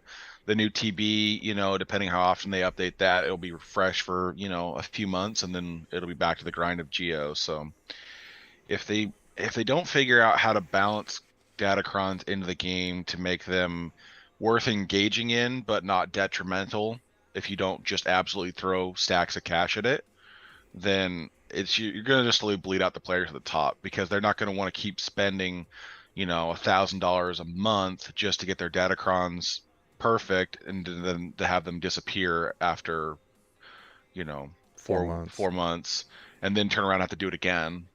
So it's just one of those things where the investment level, if you're not lucky with RNG, then you can get absolutely screwed. And that's the thing that's always pissed me off with datacrons, is that it is a high form of gambling, because you either get lucky and you're able to. I know people who rolled like 4 or 5 of those datacrons, where they hit the level 6 one on the unlock. On the same account. They did like 4 of them. They're like, yeah, this is my 4th one. I've only had to reroll one once. It's like it took me like a dozen datacrons to get my 2nd one, and that was after maxing, like hitting them all to like the 20s and 40s. It's just like, the money spent on just trying to make that happen, because if I don't have a couple of these things, my GAC is going to go to hell. So it's one of those things where I think it burns players out the longer and longer it exists, because every time a new datacron set drops, more players leave. Not the other way around. People don't come back when they're like, oh, that set looks like a lot of fun, I'll come back and play now. They're like, no, just gone. It's just it's very frustrating, because especially with, like, you were talking about the rerolls. Like, I tried to reroll my dash datacron, and you can only get the reroll mats in TW, right, and you gotta win. And there's no guarantee that it's even gonna roll to what you want. Like, I have the dash one that is not the ideal one to have, but I've re-rolled it twice and I cannot get it. And now I have like also a Vet Han one that I can't re-roll because I don't have the mats, which I'm like, that one I might just be like, I might just leave it. I don't know. Is it even worth it at this point? Are you really going to take that Honda R7? No, but it just might stay there. It just... Hey, King Zeldris. But, like, the easiest thing they can do is just don't make them apply to GLs. Like, people are having... I'm not going to say fun, but, like, they're using the Vader one to take out GLs, which... That's... okay, sort of fun if we're gonna go that way. I'm okay with characters that are not GLs being able to use the datacrons to take out higher power characters. Sure. Like, I think that's okay. I haven't gotten so frustrated like this much in a long time with this last set with the dodge and deflection. You should have seen this last night, Kate. I lost round 1 of GAC going against the Lord Vader cron, and I'm just like, I can't take it out, so I'm screwed. Yeah. It's very infuriating. But, like, just I don't have an issue with using datacrons on teams that are not GLs. Like, the Vader one, using Vader to take out higher power teams. I have no issues with that. I have issues with the GLs. I also have issues with the dodge and deflection, but that's just a whole different story. It's horrible. Yeah, the real issue with it is that I never had an issue with teams punching up. Yeah. To make them more of a threat, but it's when you have the GLs being able to punch down harder. It's just like, why? What? We don't need this. Now, I would be okay if they did one of two things.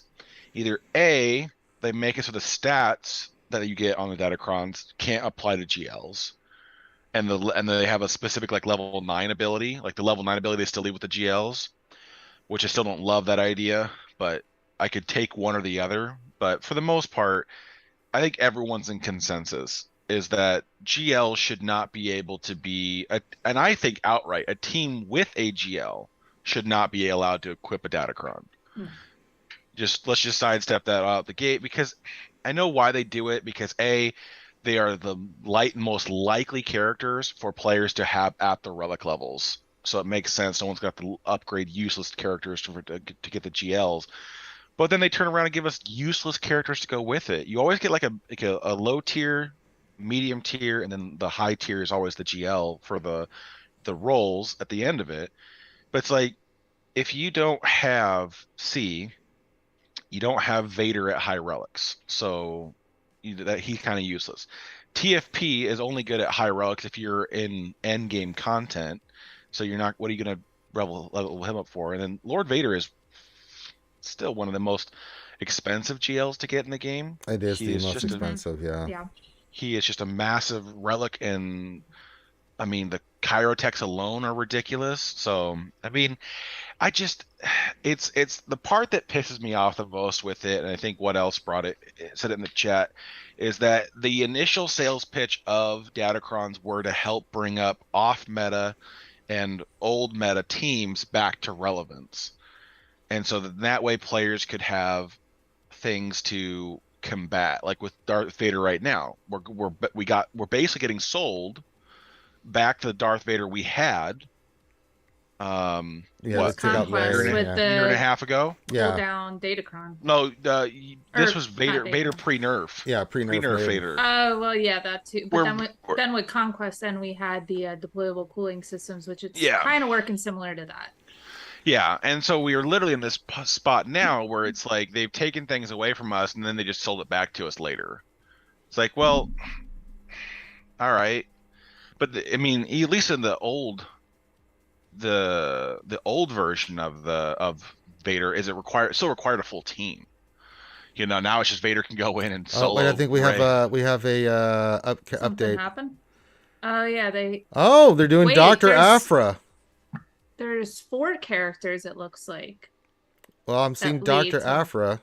But then there's 3 question marks. And then Honda is there with a date of 10/5, but then there's 3 other ones with question marks, and I'm assuming the other question marks are dates. All right, so Dr. Aphra will probably get her droids too. So yeah, Hondo and Aphra. What is this leading to, though? Could it be a neutral or is it Hondo and them leading to Dr. Aphra? I'm thinking Dr. Aphra is like the Star Killer. The new Star Killer? Okay. Yeah. What does she do? She's sick, dude. If you not read her in the comics or know about her lore. No. I don't know anything about her. She's the one girl I think Vader would date. Is she a neutral character? No, sir. I was going to say, like, maybe what Honda they're adding, like, with the neutral tag, maybe it's just all of them are. So it looks like if I'm looking at so Hondo's leads to Dr. Aphra. Okay, so it's going to be a legendary. It looks like Dr. Aphra, which I guarantee we're going to get her droids to the evil C-3PO and R2-D2. 000 and BT-1. Yeah. I couldn't remember the names, but thank you. So I pulled up the Wikipedia. Oh yeah, she's incredible, man. She's insane. She's, I mean, you know, yeah, she's an incredible character, and so are the droids. Did Crumb confirm that's like the end of the puzzle? Yeah, congratulations, you finally completed Crumb's puzzle. So there's 3 more characters leading up to it. I would not be surprised if the 2 droids were, but I'm curious as to who else they're choosing. Yeah, we'll see. I don't know anything about it. Wow, so Dr. Aphra's finally coming into the game. Yeah, she's a hell of a good character. She was fun. I mean, she's on the same level as Vader. Vader respects the shit out of her, I'll tell you that much. So, and he's used her quite frequently. I'm still disappointed. Hondo's the 5th of October. Jesus Christ, what am I gonna do? I'm not doing a goddamn thing, man, because I ain't affording that shit, man. You know, so it's just like, I'll wait till it comes out. I got a job to work on, bro. You know what I'm saying? This is the part that sucks. There's so much coming out right now. It's just like, I don't even want to know. I still need them to release the other 2 characters to farm so I can finish Jabba.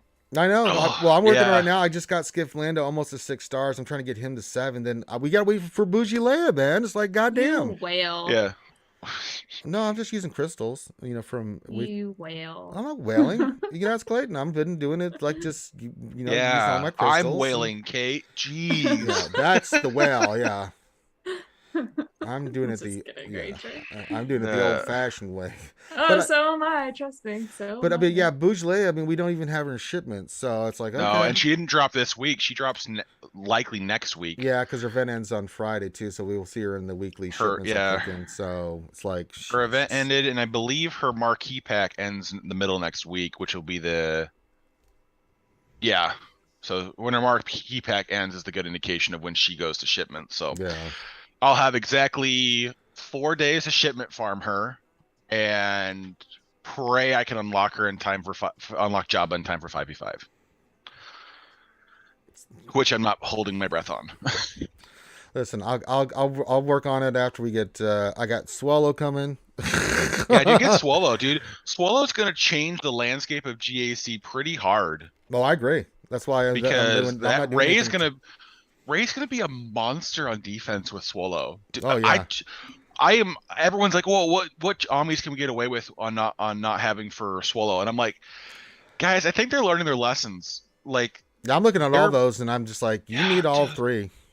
Dude, he's gonna destroy things because he's gonna attack under protection, and he's got good modifiers, like good modifiers for his damage. And he's his got special damage is stupid.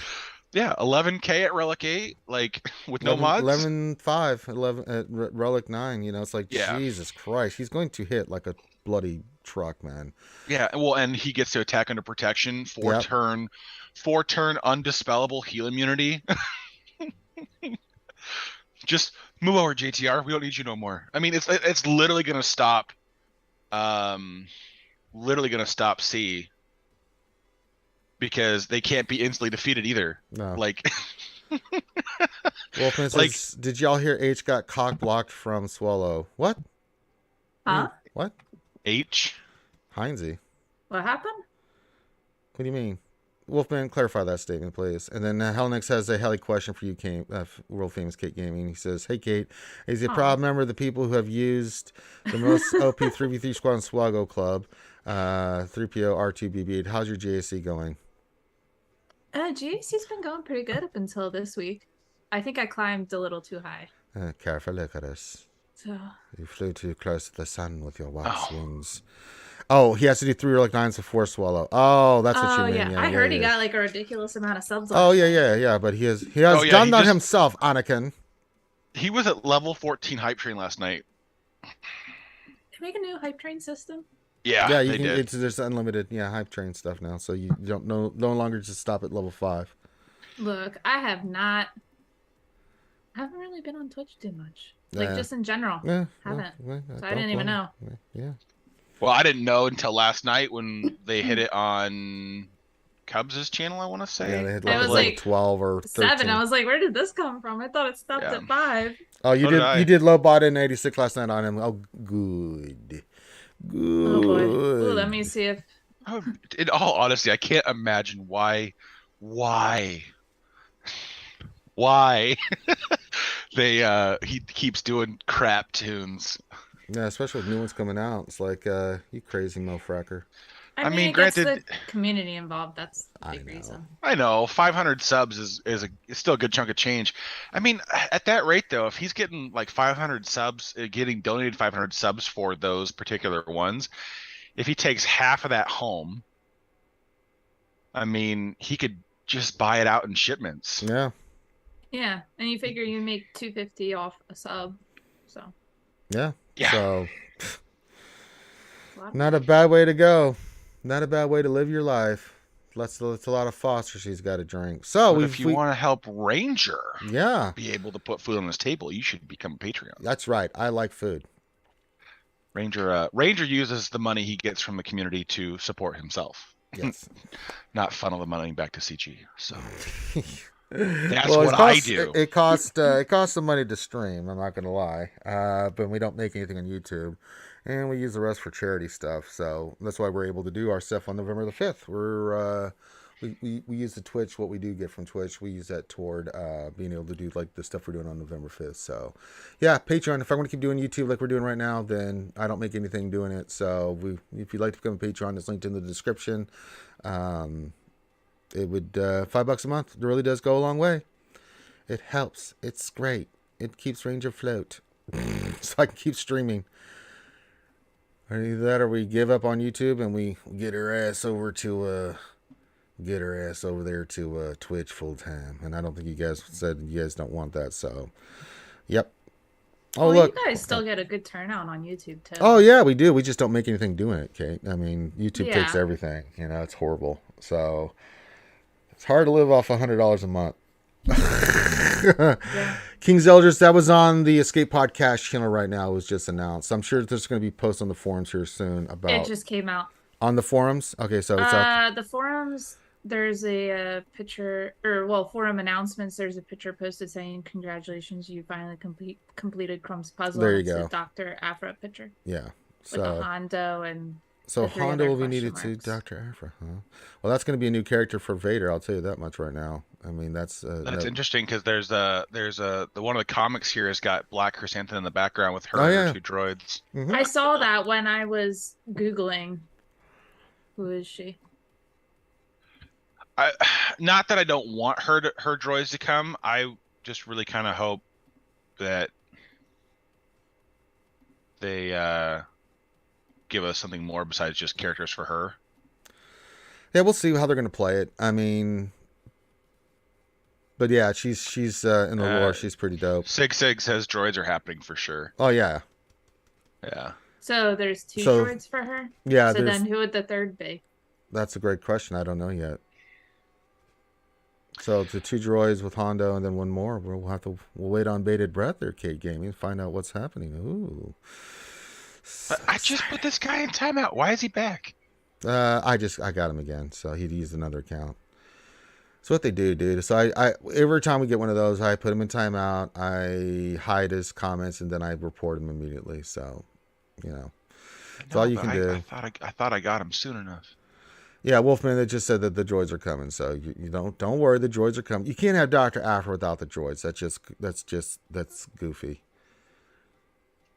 Well, Starkiller doesn't have his piece, but Starkiller's a little bit different than Dr. Afra. I mean, the droids with Dr. Afra, I mean, they're the bosom buddies. I mean, Starkiller, you know, a little bit different character, but I can get your point. Hondo's not tied to Dr. Afra. Well, they're doing it like they did last year with Starkiller. Like Dash didn't have anything to do with Starkiller. Marjay didn't have anything to do with Starkiller. You know, it's like they did last year with Starkiller. Well, Yeah, going off like- that logic, then no, we wouldn't get the droids. It'd be different characters. Well, it depends on what they do because it's like if a unit that assists a character is small enough, they'll just make it part of their kit, like they did with Iden and they did with Jabba, and same thing with Seventh Sister. Was No, the Iden dro- just like a standalone character? Yeah. That was it. Yeah, she has characters they could have brought with her, but they chose not to Yeah, from the game. from the game. Because she had her full squad that she could have done, but they didn't. Decided against it. Mm-hmm. Yeah, it could go either way. They could just have the droids as part of her kit. I'm fine with that too. So it could just be 3 other legendary characters, and then Dr. Afra as a legendary just has the droids part of her kit. So Yeah. you know, or they could do the 2 droids. I don't know. We'll see what happens. Or she could summon them as allies. Yeah. She could put them in the ally slot, and then they don't have to release them. That would actually be, I think, in my head, the better idea Mm-hmm. is to have them summon in the ally slot. That would be, because again, it's not that I don't like that. It's just that I would hope to get more characters than just like 3 characters that are all the same thing. But she's definitely going to be Empire then, eh? Oh, she's not. She'll be dark side, but I don't think she was associated with the Empire. She did everything with Vader off book. She was like, Okay. yeah, she did a lot of stuff for him, and they did missions together. That Vader wanted to do that was outside of like Empire stuff. I mean, it was all She's about. Not, Well, she's they'll not have like an unlined force user, is she? No, she's No. she's a scientist. She's like highly intelligent, like hyperbolically intelligent, engineer, technician. She's something else, man. She's, but she doesn't have very high standards of morals. I'll tell you that much. Afra is the legendary. What else? The picture shows that. Yeah, Afra is the legendary. Because you have 4 question marks leading to Dr. Afra. And Hondo is one of the question marks. I would think reading the background, I would think the droids are going to be a part of her kit. I think so. I mean, Dr. Afra, I'll read the real quick synopsis. She is a galactic archaeologist and former ally of the Sith Lord Darth Vader. She first appeared in the comic book series Darth Vader, published by Marvel Comics, as a star of her own spin-off comic. She is a morally bankrupt. Her endless fascination with rare or dangerous droids makes her disregard anyone who might get in the way of obtaining her goals. Despite her darker traits, she is ironically a person who can see the brighter side in most situations, usually responding with some variation of comedic retort, which she does to Vader all the time. It's funny as hell.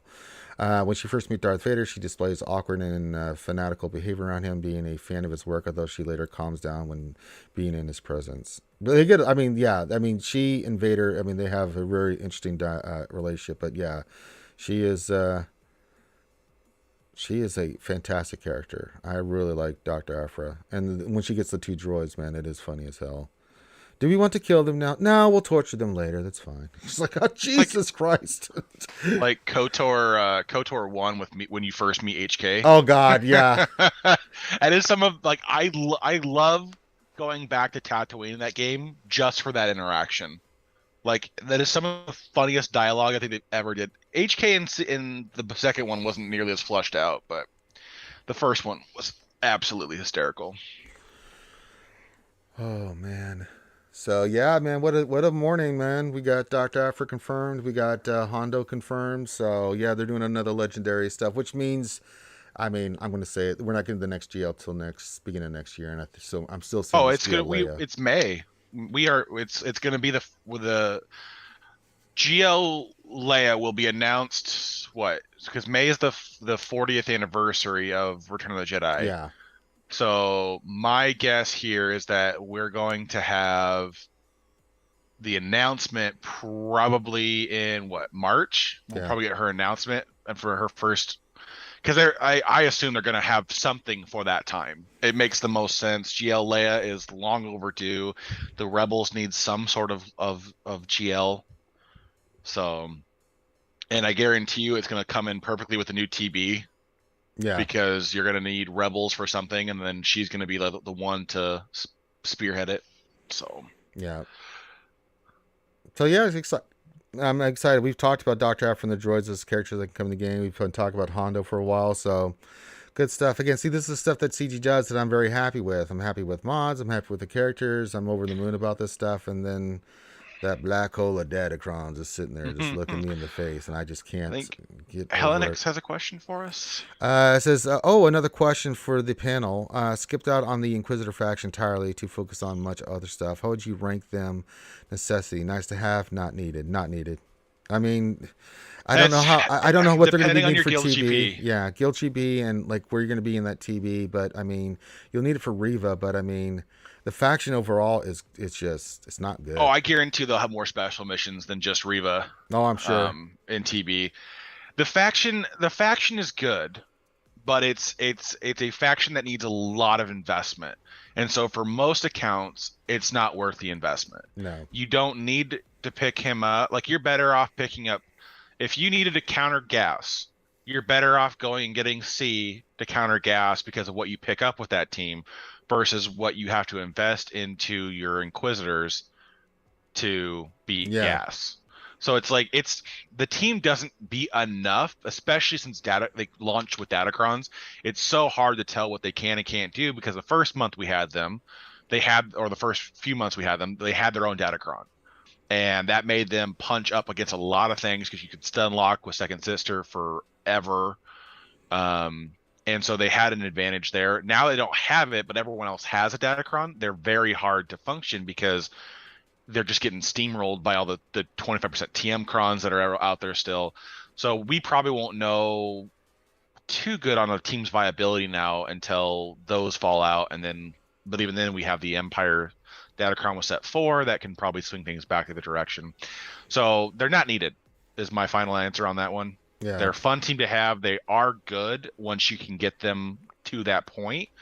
But unless your guild's going to be starting the new TB first thing when it launches in like December or January, I would not worry about it. No. I don't even have Grand Inquisitor yet. You're not missing out. Okay. When is the event coming around? I think it's going to come around right after Conquest 3 ends. So in like 3 weeks. Yeah. Well, it should be coming out around now for its 3-month marker.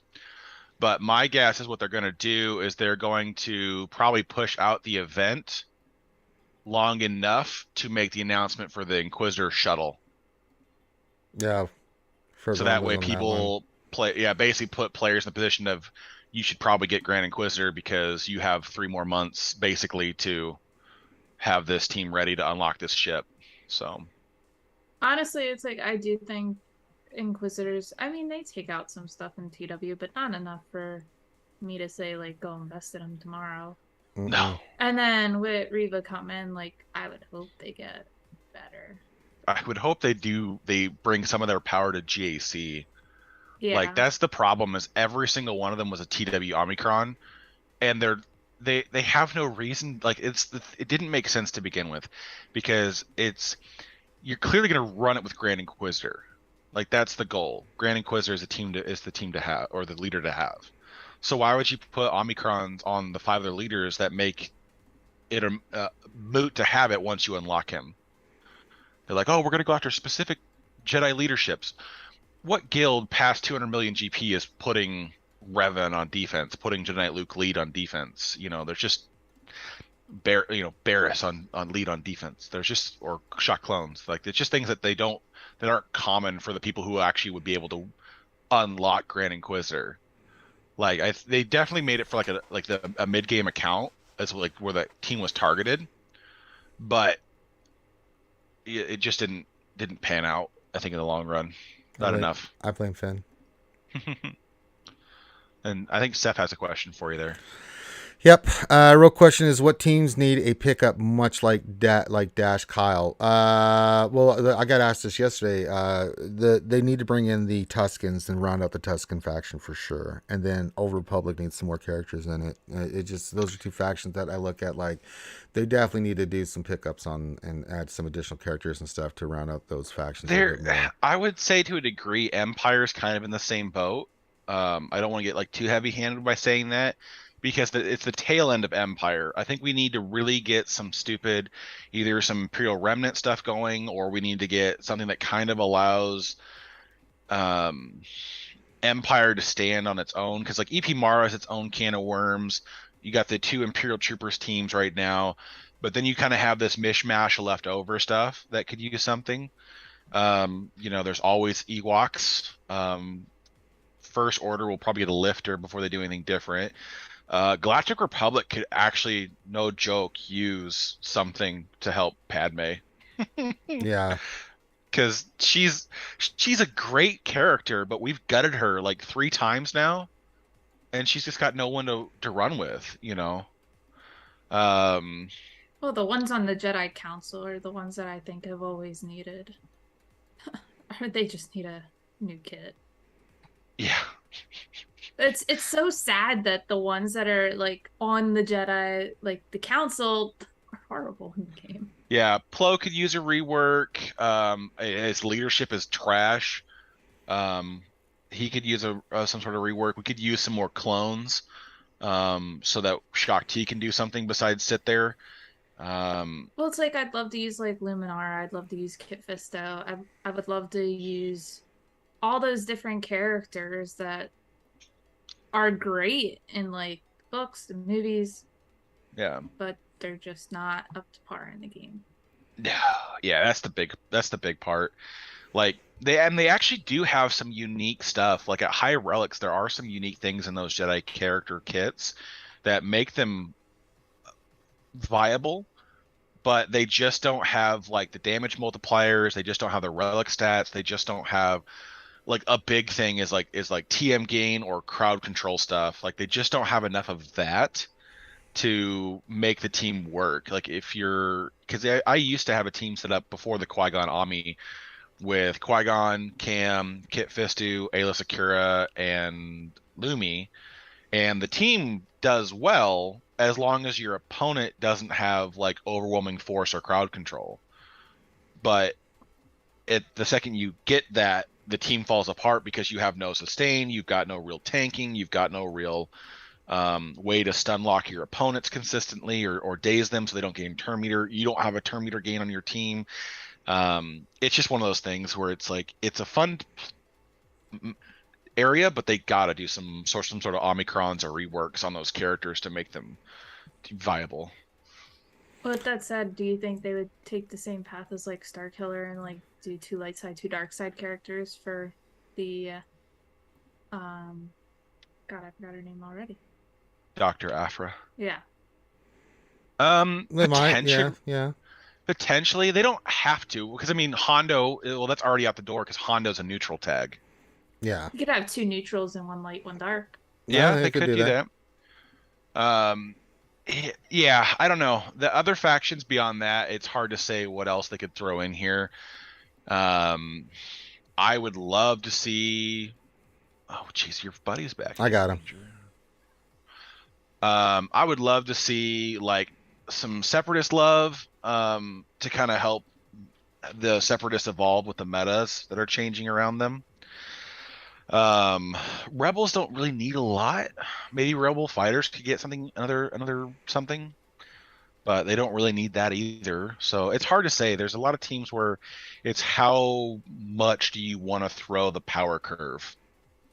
You know, like, do we want to create another rebel team within the rebels again? Because we already got Rogue One got kind of finished off with Raddus getting into the game. Rebel fighters kind of have their thing, so they're kind of doing their own thing, but you still have that tail end of rebels that just don't do anything, you know. So there's a possibility there. Phoenix could always use something to make them not suck. Well, especially since we had to relic some of them now. Yeah. I mean, it's the problem with the legacy stuff. The legacy stuff, I could have sworn up, down, right, and center that when Starkiller was announced, they were going to bring in the droid that's from the game. They were going to bring in Juno. They were going to bring in some sort of other character. In all honesty, I would not be surprised if Saul Guerrero showed up in this set. No, I wouldn't either. Because that is you can make their own other rebel stuff, and that is a character that's been in damn near every single form of Star Wars media, and not in this game. I've honestly been surprised Saul Guerrero has not been in the game yet. Because it was the same with Hondo, but now we're getting Hondo, so maybe Saul Guerrero is going to be a requirement. Yeah. So I mean, it's possible because he's in Clone Wars, he's in Jedi Fallen Order, he's in Rogue One, he's in Star Wars Rebels. He just got name dropped in the Andor series, so it's just like all these things. I'm just like, all right. How much can this guy be around and not be a part of anything else? So we'll see. All right. I would love Rom Coda. That would be amazing. Hell, next set of questions. That's a question for the panel. Sparba and Nathaniel Morgan's statement above. Do you feel free to play as dead right now? I do. I'm poor. Being poor sucks. Oh, I'm poor too. So, but I don't know. The question was, do we think free to play is dead? Yeah. Well, it's it's that time of year. They are just cranking down on your resources by constantly bringing, I mean, Profundity into Jabba into this character. We know there's probably another GL coming out in the spring, so it's going to be this, like, we had.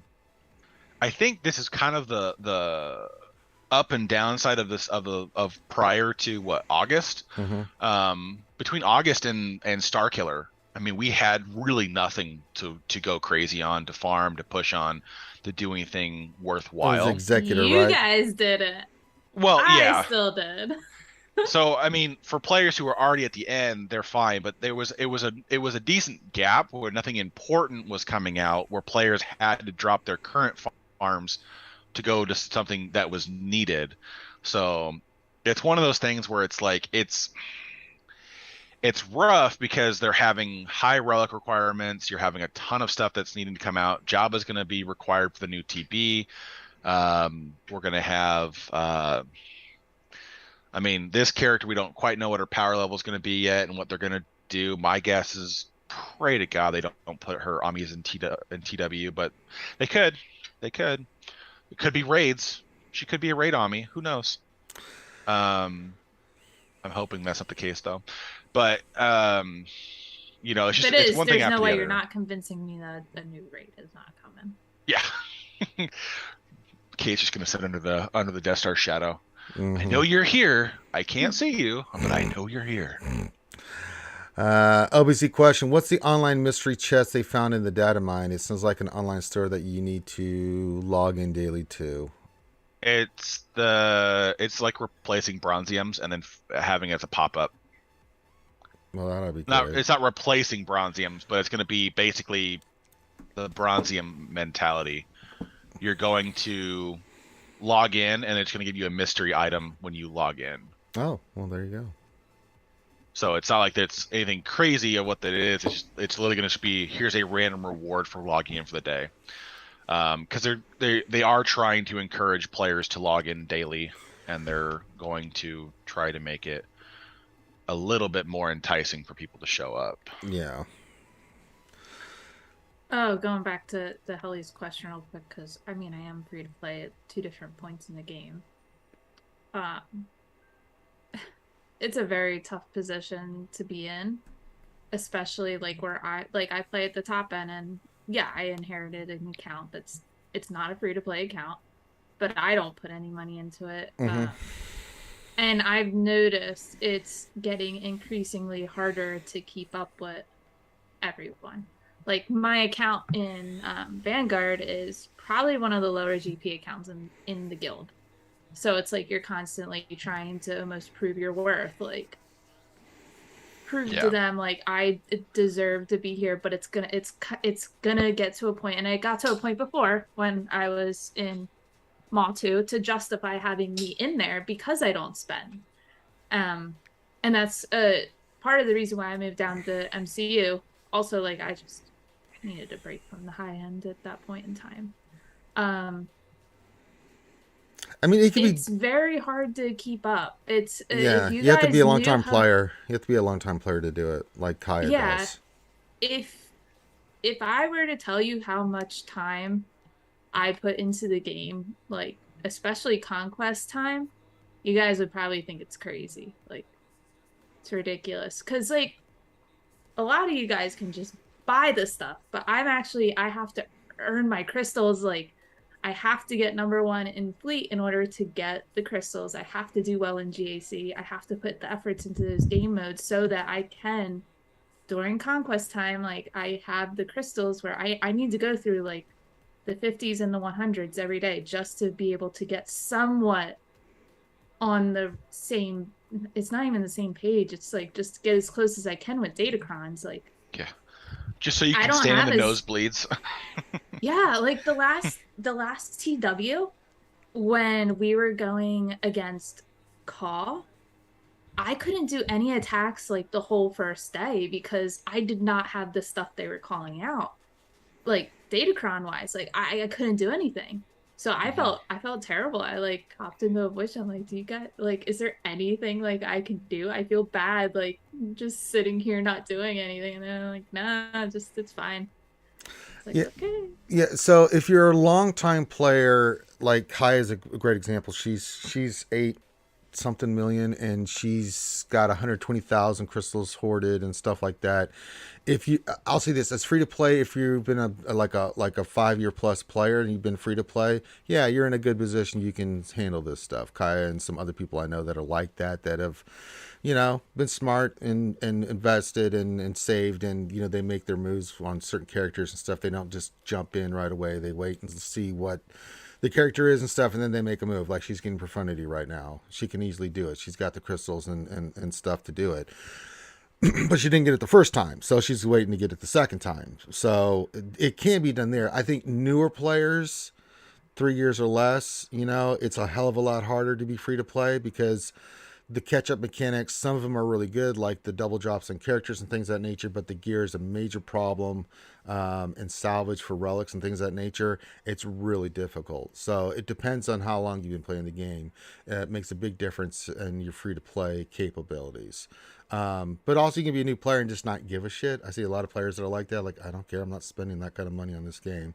They're 5 million and they don't care. They just If like you're to free to collect. play, you have to accept you're never, No. not never, but you're most likely not going to get to that high end of competition. Like you are where you are, and that is what it is, and you're okay with it. Like that's where my OG account's at. Like it's I don't even know where it's at now. I think it's like 6.8, something like that.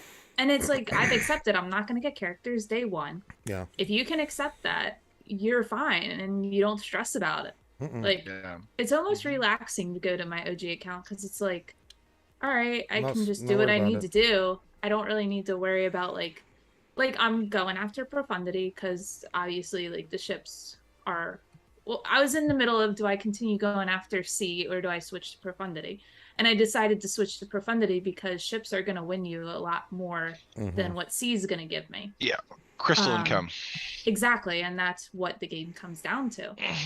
But I'm not gonna get profundity for at least a couple more months, probably.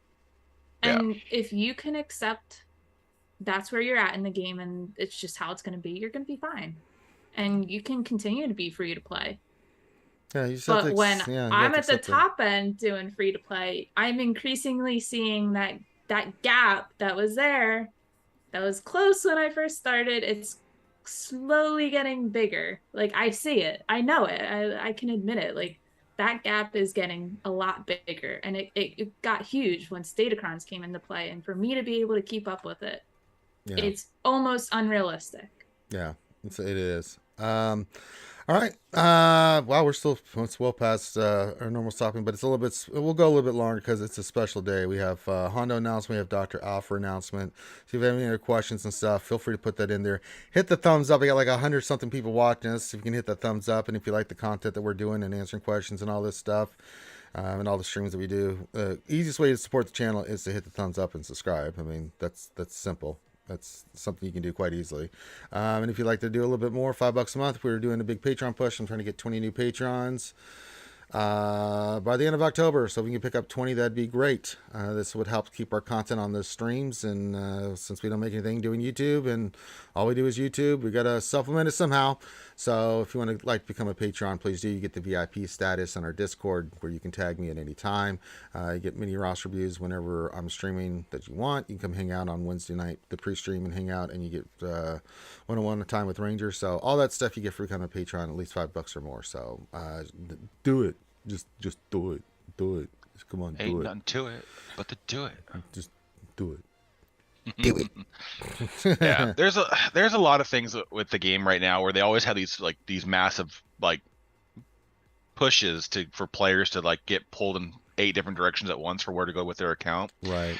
My advice, and a lot of this comes from watching Scribe play, is that you just need to focus when you're free to play. You got to focus on what makes your account the most valuable. So for Scribe, what he did was he did all the light side GLs because of GOTB. So he wanted to be asset to guilds in GOTB.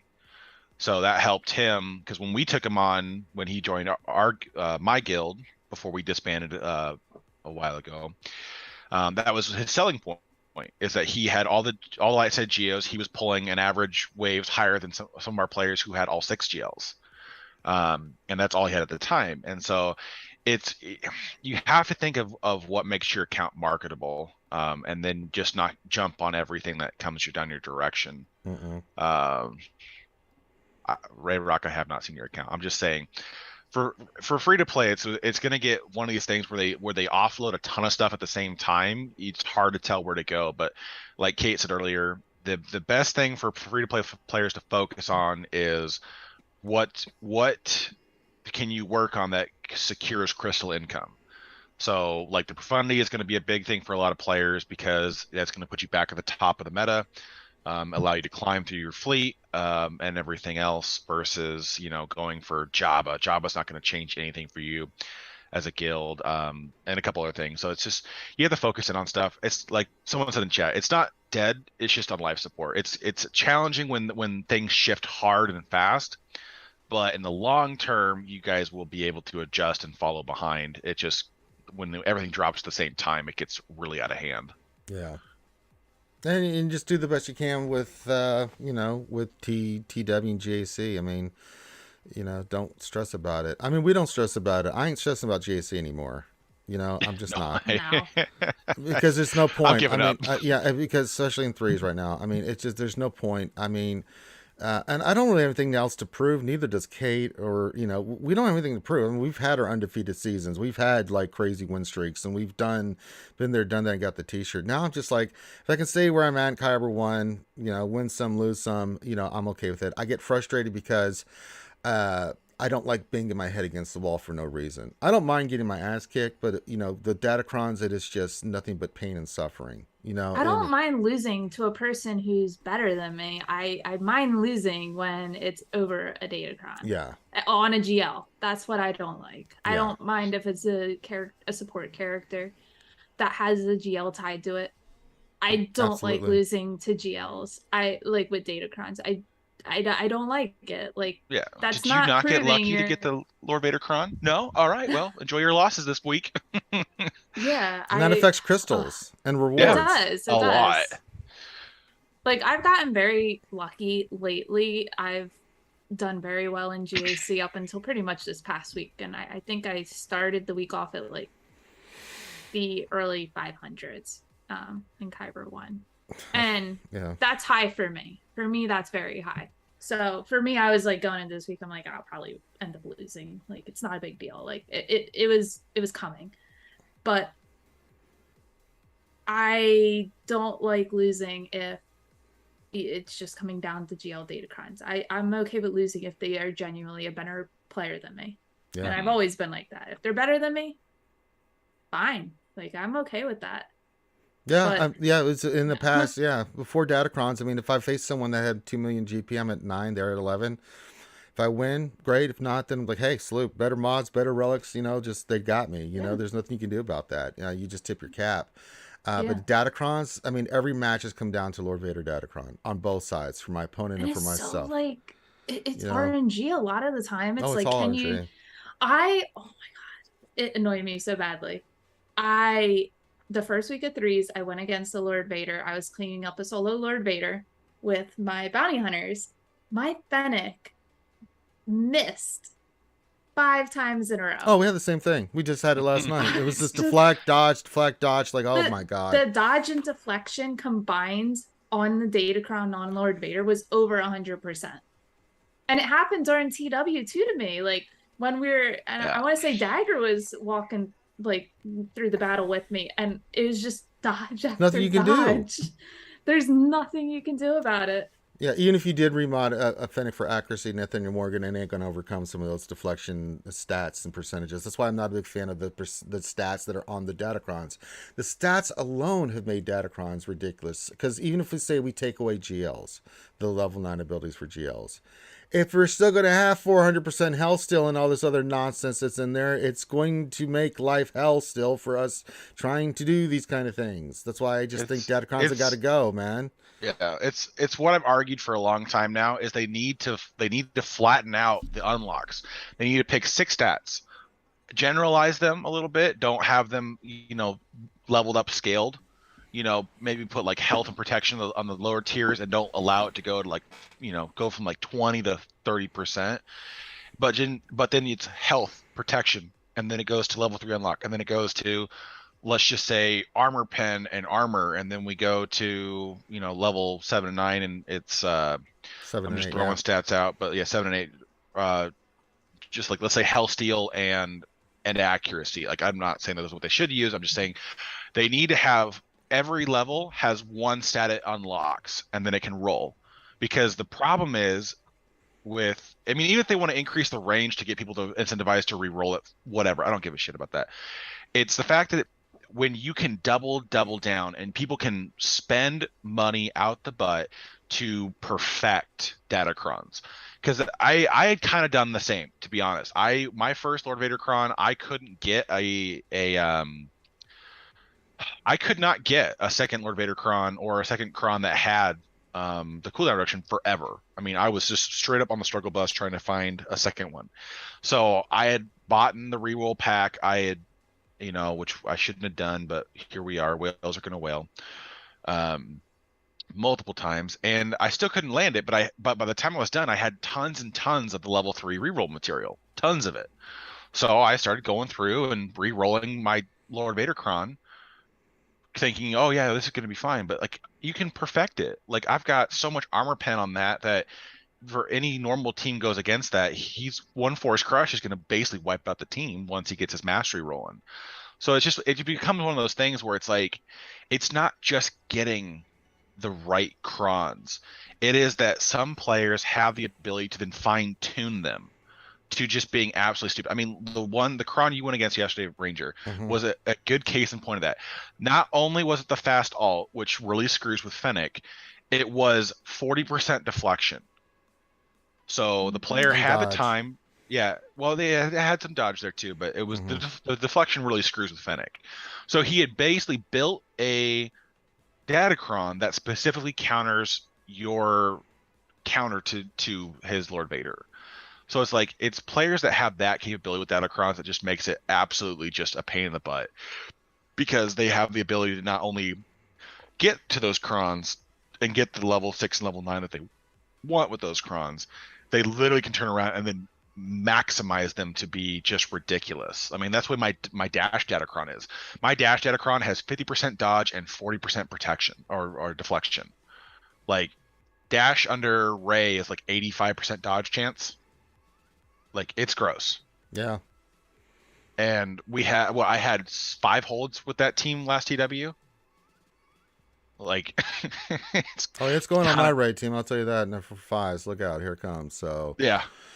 Kaya says, question. Hello, lovely Kaya says, you saw Dr. Afra's coming. Oh yeah, we got the Hondo. We make a deal. How about you get Dr. Afra in the? Did we see it coming? Nice. I did not see it coming. We saw the announcement. Yes, we saw that. I did not see it coming. So yeah, everyone's talking about Datacrons. We've talked about Datacrons ad nauseum. I'm over them. At this point, I'm completely over them. It is a complete miss for me for CG. I don't want to compromise on this. They got to go. And if they don't, then they're going to continue losing players in this game. It happens daily. You know, that people are just like, I'm done. And I'm like, I can't blame them. I'm out. They're never going to take him out of the game. I think the best thing that can happen at this point is just don't make him applicable to GLs.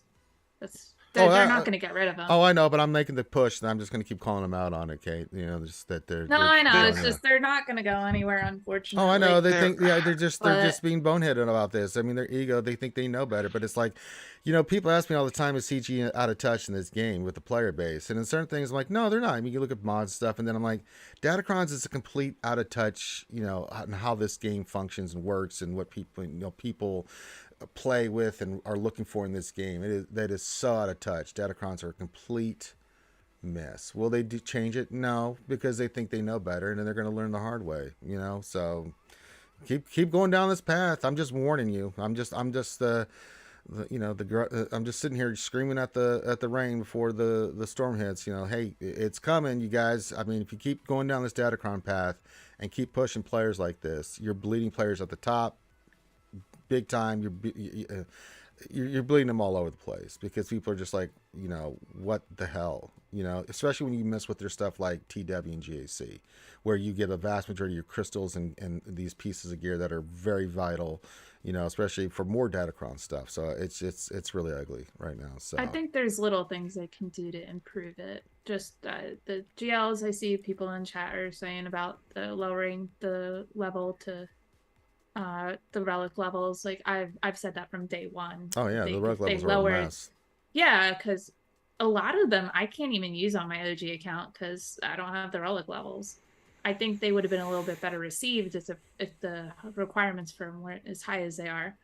And obviously the no GLs, that's a given. If they could just be used on a squad that doesn't meet the requirement, like if it just excluded the use, I'd be okay with that, of that character. So let's say, like with Ranger specifically, because it's on the top of my head, your Slacker with Night Sisters, your zombies gear 12. Just don't allow Zombie to get the benefits. Like, allow Daka and Slacker to. Like, let the characters that qualify to use them. Don't sit there and draw that line, because I mean that's the thing. That is the thing 9 times out of 10 that piss off the most players, and that actually I think for people that are close to the Datacron use, that's the reason why they don't invest, because they don't have the relic levels to bring them up. I mean, you got to still bring your Sith Empire team to relic 5 to even use your Amalgus Cron, Yeah. and you can't afford that right now. If you want to start working on Jabba, you can't be blowing relic mats on characters that don't necessarily need it. So it's just one of those things where they put all these random obstacles as a way to put players in a position to want to upgrade their characters, and I'm all for it. I understand what they're trying to do with that, but at the same time, you shut out players from wanting to engage in them. Period. So it's like I don't think it was the best call. They really should have thought that one through differently. It should be a game mode where it should be more engaging and not so limiting. Because if all you're going to do is push players out by putting the bar so high as what it takes to get the Datacron going, then what are they going to do in response? They're just going to be done. They're going to just, well, I can't engage. I can't be part of it. I'm out. I'm not going to worry about this set. And then they just wait to the next one. And then players who have the accounts for it, they engage, and then they just go stomp on everybody. So Yeah. it'll be a good time. LC question: what is the good Datacron for Dash? Is it the stat gain with crit hit? Which one did we? It's the bonus turn. Bonus turn. Bonus Yeah. turn. Yeah, I've got the bonus turn one on mine. So let me look here. It's That's the one I couldn't roll. I got lucky on that. Oh. Yeah, the bonus turn is the one that's really good because Yeah. it just makes it really challenging, especially in like 5s. I think it's going to cause a lot of problems. I think Trey can still beat it, but it's still going to cause a ton of problems. Yeah, I've got that one. Yeah, that's the one you want. This Datacron Dash is stupid. It's so stupid. I'm just looking at like, yeah, that's a stupid ass Datacron, man. Can't get its roll to save my life.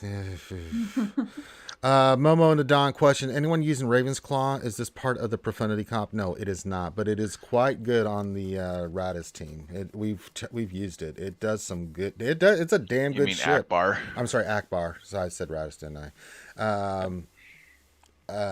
So yeah. It's good. That fleet still needs another ship in it still, but it does good work. I mean, the rebels are still, especially if you get Biston's Ewing up, that thing's going to do some good work for you. So yeah.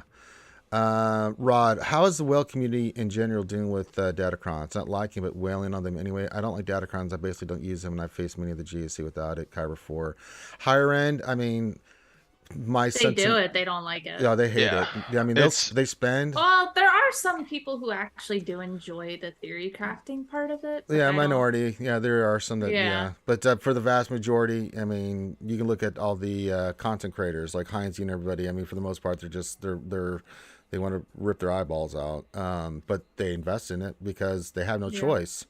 You know, if you want to compete at the top, you need them, unfortunately. Yeah, and it's starting to filter its way down because those people that have some but just don't want to participate have them are dropping down to Kyber 2, 3, and 4, and that's causing chaos in those divisions. Oh God! And even 4 and 5, like my OG account, I can't tell you the last. Like I have 2 GLs. I can't tell you the last time I faced somebody with less than 4. Like it's ridiculous. Like. Round 1, I faced somebody with 6 GLs. This round is 5. Yeah, like, it's crazy. Yeah, because they don't want to deal with it. You know, I mean, and they'll have some Datacron stuff, and that's why I'm seeing players at those levels going, "What the hell?" And again, exacerbating the situation even more because they're like, "Wait, I just got into Kyber 5 and I'm facing this, and they got Datacrons. They may not be the best, but Jesus Christ, I'm getting stomped down here." You know, so again, killing motivation of players. Well, it's like I know I talked to you about it. It's like, and I've had people ask me like why I stopped streaming or are you done streaming? I'm like, no, but like I can't get motivated to stream. Like I just get pissed off now, and I don't want to be like that. Yeah, we've lost a lot of content creators here a lot lately, like that were streaming GAC and stuff. They either stopped streaming GAC or they've quit or done both, right? So it's like, I mean, we just recently lost Endall. There's a few other ones that have quit, and there's a few others that are taking a break because they do not want to deal with it. And the thing is, Datacrons don't at that level. They don't give you advantage. It just makes the playing field even, but it's still awful. Like, because you have both sides that have invested heavily in the Datacrons, but they don't give you a tactical advantage because basically they both have the same thing. They both have the Lord Vader Datacron. They have the Dash Omicron. They have all that stuff, but now they're just beating their head against the wall trying to see who can get through it and stuff. If you saw the stats in GA Center, you would be just shocked at how awful it is at every level with holds, losses, wins. It is horrible right now. It is so horrible. It's bad if Calvin doesn't have it. Calvin's getting smoked, man. I mean, and Calvin's he's like probably one of the best players in this game, and he's so smart. Yeah. Oh yeah, but if you saw his stats last round, it was something gross. It was just I just looked at it like, what are we doing, folks? I mean, Jesus Christ. Yeah, it's it's just throwing a lot of things out the window. That's my another big problem I have is that Datacrons just devalue accounts because it's like used to be like, did you have good mods? Did you have the right characters? Did you have relics, this and this put together? It's just like now it's just like, did you get the cron? No. All right. Well, that team's gonna sit on the bench then. Like, oh okay. I didn't know that, but oh okay, that's cool. So there's a lot of things like that. There's a lot of things where they just poop on everything, and I don't like it. Yeah. Is this week the last week of threes? Threes, yeah. Thank God. Week? But it's I see Helly's should have a fun stream soon. Not necessarily a SWGOH stream, just something fun to pass the time. Life has been very busy, so I really haven't had much time. Yeah, she's been hang hunting. Yeah, she's doing some hang hunting. Oh my God, yeah. I was hang hunting the other. They updated Asylum. Oh no, it's really creepy. But I might do a stream this week since it is the off week. Just I don't know. I prefer the ones that are like nice and relaxing. Oh yeah, I forgot about that. That's so repetitive though. Yeah, you just go in there. I mean, I don't need much to get my swallow unlocked, so I'll do what I need to do. But I mean, you kind of have to invest in Conquest now because it's got all the Datacron shit in it. It's like kind of have to. You have to if you want. Like I have to at least. I'm not saying. I mean, I'm trying to get the Darth Vader Datacron. I can't do it without. We have TW today, and then we've got Conquest coming up, and you get stuff along the way. So I'll get the $9.99 pack and just blitz through it like I always do. But it's like. I find it's like going through the motions with Conquest. After the first one, we were trying to figure things out, but you kind of do. After the second and third one, you're just there. You're just doing it. Yeah. You're just on autopilot. You're looking for your discs that help with the changes that they made from the last set, and then that's it. And then to answer Helly's thing, I keep hearing some people like Datacrons, but I've yet to hear anyone say themselves they like them. I've heard people say that. Yeah, there's a few out there that say it, but I mean, overall, the vast majority of us think they are garbage. So I mean, I don't hate them. I don't like the big thing is the GL Datacrons. I don't like the GL ones. I wouldn't mind them if they got rid of that and got rid of the dodge and deflection, and just made some minor changes. Like, I don't hate the concept behind them. I hate how they're implemented. I hate the concept because here's the thing that drives me nuts about Datacrons. They were looking for a way to boost teams up and change, a little bit of the dynamic in TW and GAC. They did that with Omicrons. Omicrons were the perfect implementation to bring up these lower teams and change the dynamic of some of these teams, these characters and stuff in TW and GAC. And I'm a huge fan of Omicrons. They did what they needed to do. But it's like someone said, we can make a buttload off this. Let's do this nonsense. I mean, it's just, you look at what they did with Datacrons, and they always say that they're listening. They're not listening. They're listening, but they're not hearing what we're saying. Like, some of the implementations that have been offered, I think are fair, like criticisms of Datacrons where like the community's just screaming from the top of their lungs, take them off GLs, look at the stats, make them more accessible, all those kind of stuff. Tilo, well, then you're fine. If you like Datacrons, God bless you. I don't know why you like them. I think they're absolutely garbage. I don't hate them. No, you don't. If you don't hate them, that's fine. But yeah, I don't hate them. I don't really like them either. But I You're don't like how they're ambivalent. Yeah. I don't like how they're currently implemented. I don't like that they're applying to GLs. I don't like the dodge and deflection with the current set. I wouldn't mind them if like the original intent was they were supposed to boost teams. I don't mind teams punching up. I don't. I like that, like, very much actually, but that's not how they're currently implemented. They were Yeah, never implemented yeah, like that. they I were mean, look never. at look at the characters and No, teams that but they no, but if there was more teams like the Vader one right now where Vader can take out GLs, I'm not against that. well, yeah, but see, that's one team. But if you look at all the characters It's and just an teams, example. yeah, but I mean, but if you go through the rest of what Datacrons have boosted up, it ain't been those kind of teams. I mean, a few here and there, but I mean, the vast majority are teams and characters that are meta that had no business. I mean, the first set, GMK and GL Ray. Yeah. What? Yeah, We I want to don't shake like up the meta by changing by Yeah. don't think powering they up should be teams. applied to GLs. GLs should And not then- be able to use them, but I Yeah. don't mind them being applied to teams that aren't at that level that you can add them to make them just punch up a little bit. I'm not saying they have to all beat GLs, but if I can take a team that's lower and apply a Datacron and beat a team that's higher, not saying it has to be a GL, but like a team that it normally might struggle against, I'm okay with that. But that's just me. Yeah, but and that's fine. Respect. But that's not what they did. I mean, the teams that they put on these Datacrons on, Jedi Knight Luke, Jedi Master Luke, CLS. It's like, what the hell are we doing here? Some of them, like you said, Kate, the Vader one's a fun one to use. I saw Kaiser use that the other day, and I'm like, okay, Vader's back. Darth Vader's back. Guess who's back? Back again. Vader's back.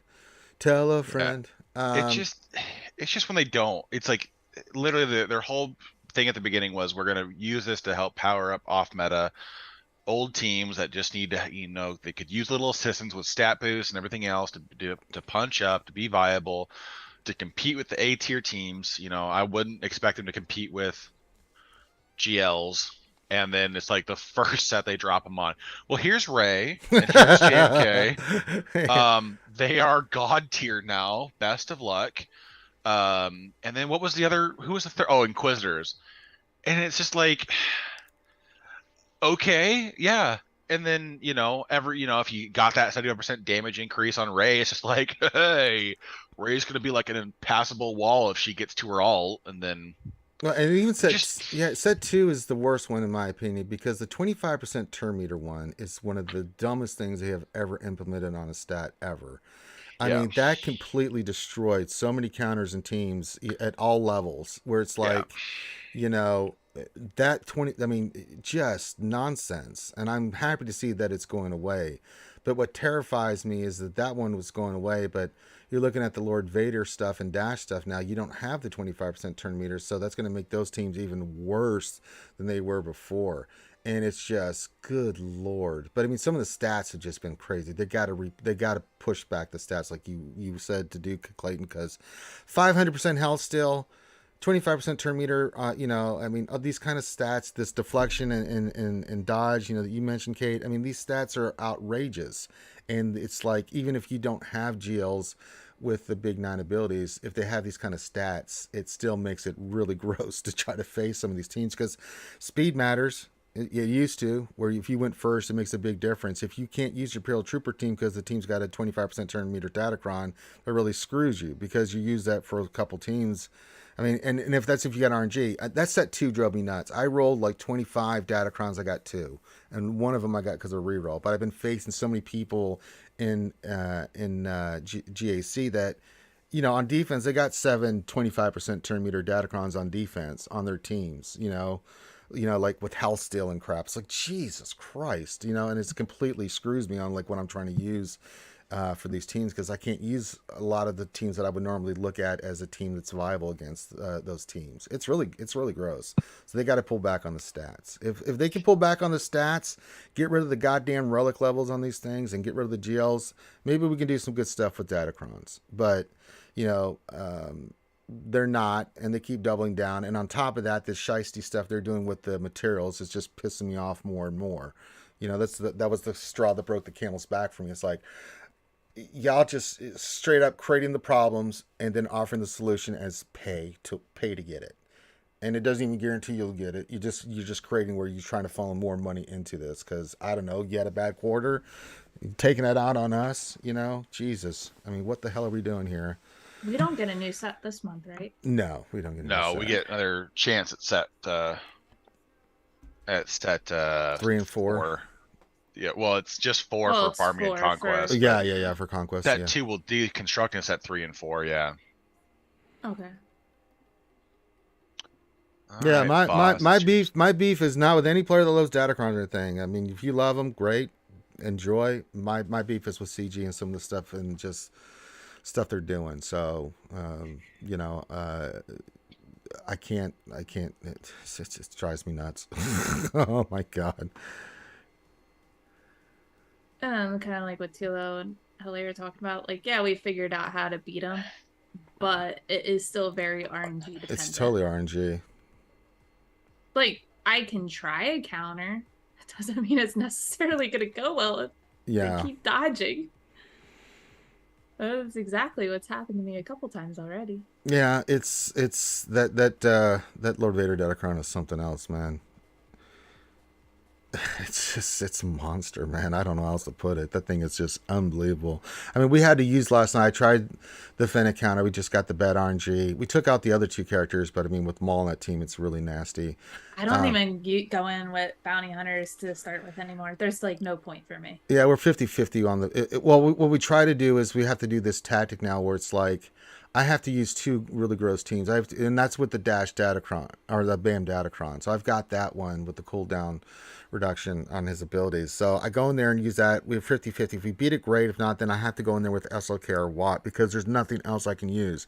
You can't use any other GL counter against that. You've got to have Watt in there with SLKR because he's the only one that can handle it. I mean, it's nasty. Like JMK might be able to do a 1v5 in fives, but remember we tried that in TW. Remember we got our ass kicked? No. I'm talking about just cleaning up. I'm not talking about going against the team because then you have the turns to cycle through enough to do something viable.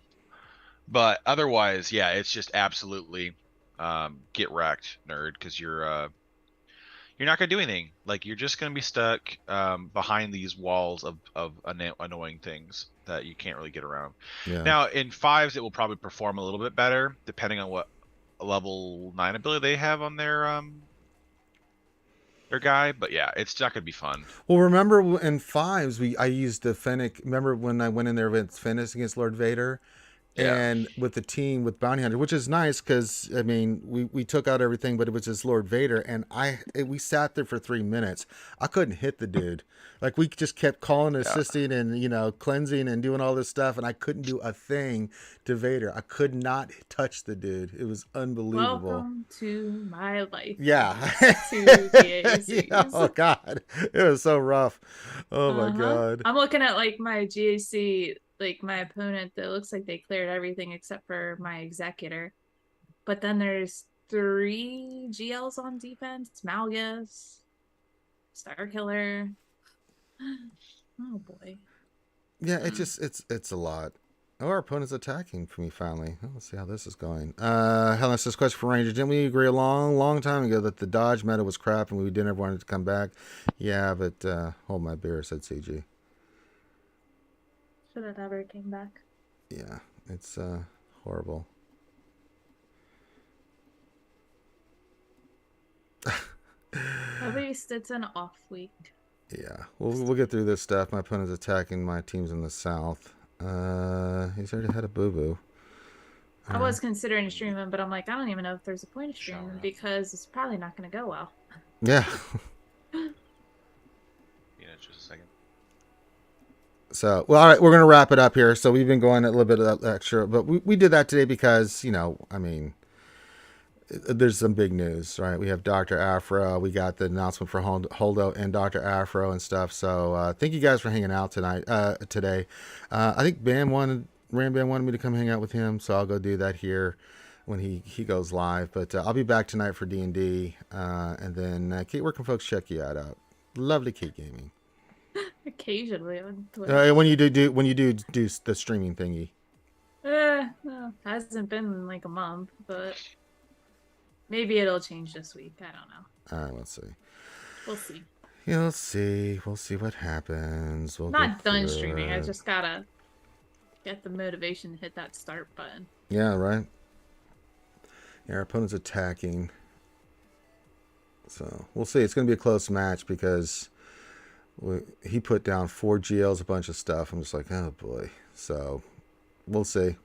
But yeah, thanks for watching. I'm gonna go hang out with Ram, and then I'll be back tonight for some D&D. So you can check that on our Twitch. Ranger. What's that? Yell at Finn. We never have our D&D anymore. Well, yeah. Well, that's you go yell at Finn. That's a Finn thing, not me. Yeah.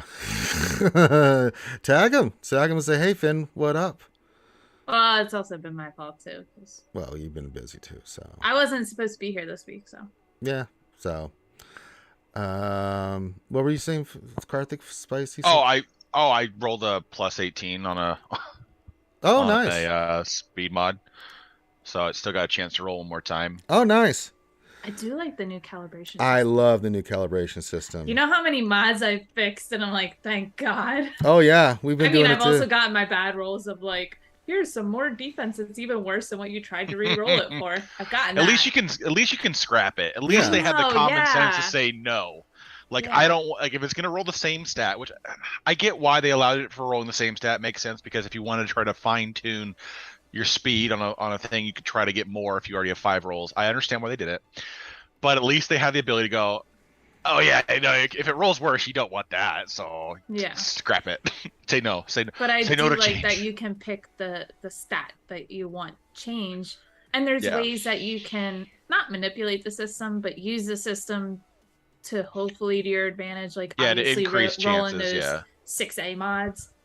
Yeah, like, when you're at 6A, you can then use it if you have a 5 and a 1 that you don't want don't need more into. So if you already have your 5 health rolls, you can then use that as leverage to make sure that you get a 33% chance to get the other stat that you want. Yeah. Which also makes me I guarantee you 7A is coming in like the next 6 months.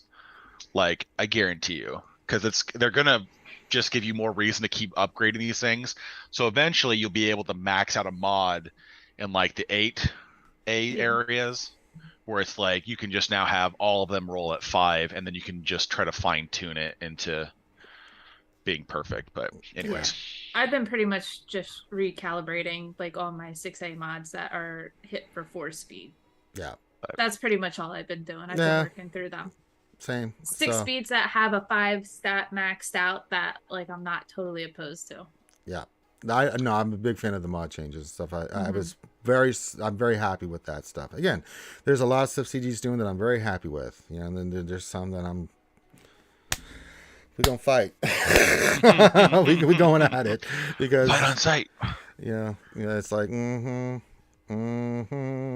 So, all right. Right, Holly, I don't want. All right, get out of here with that crap. All right, everyone have a great rest of the day. Hit the thumbs up, subscribe, and thanks for joining us today. Be safe. We love you. If we don't see you in any of the streams tonight or whenever, then, we'll see you when we see you. So, peace. We'll talk to you soon.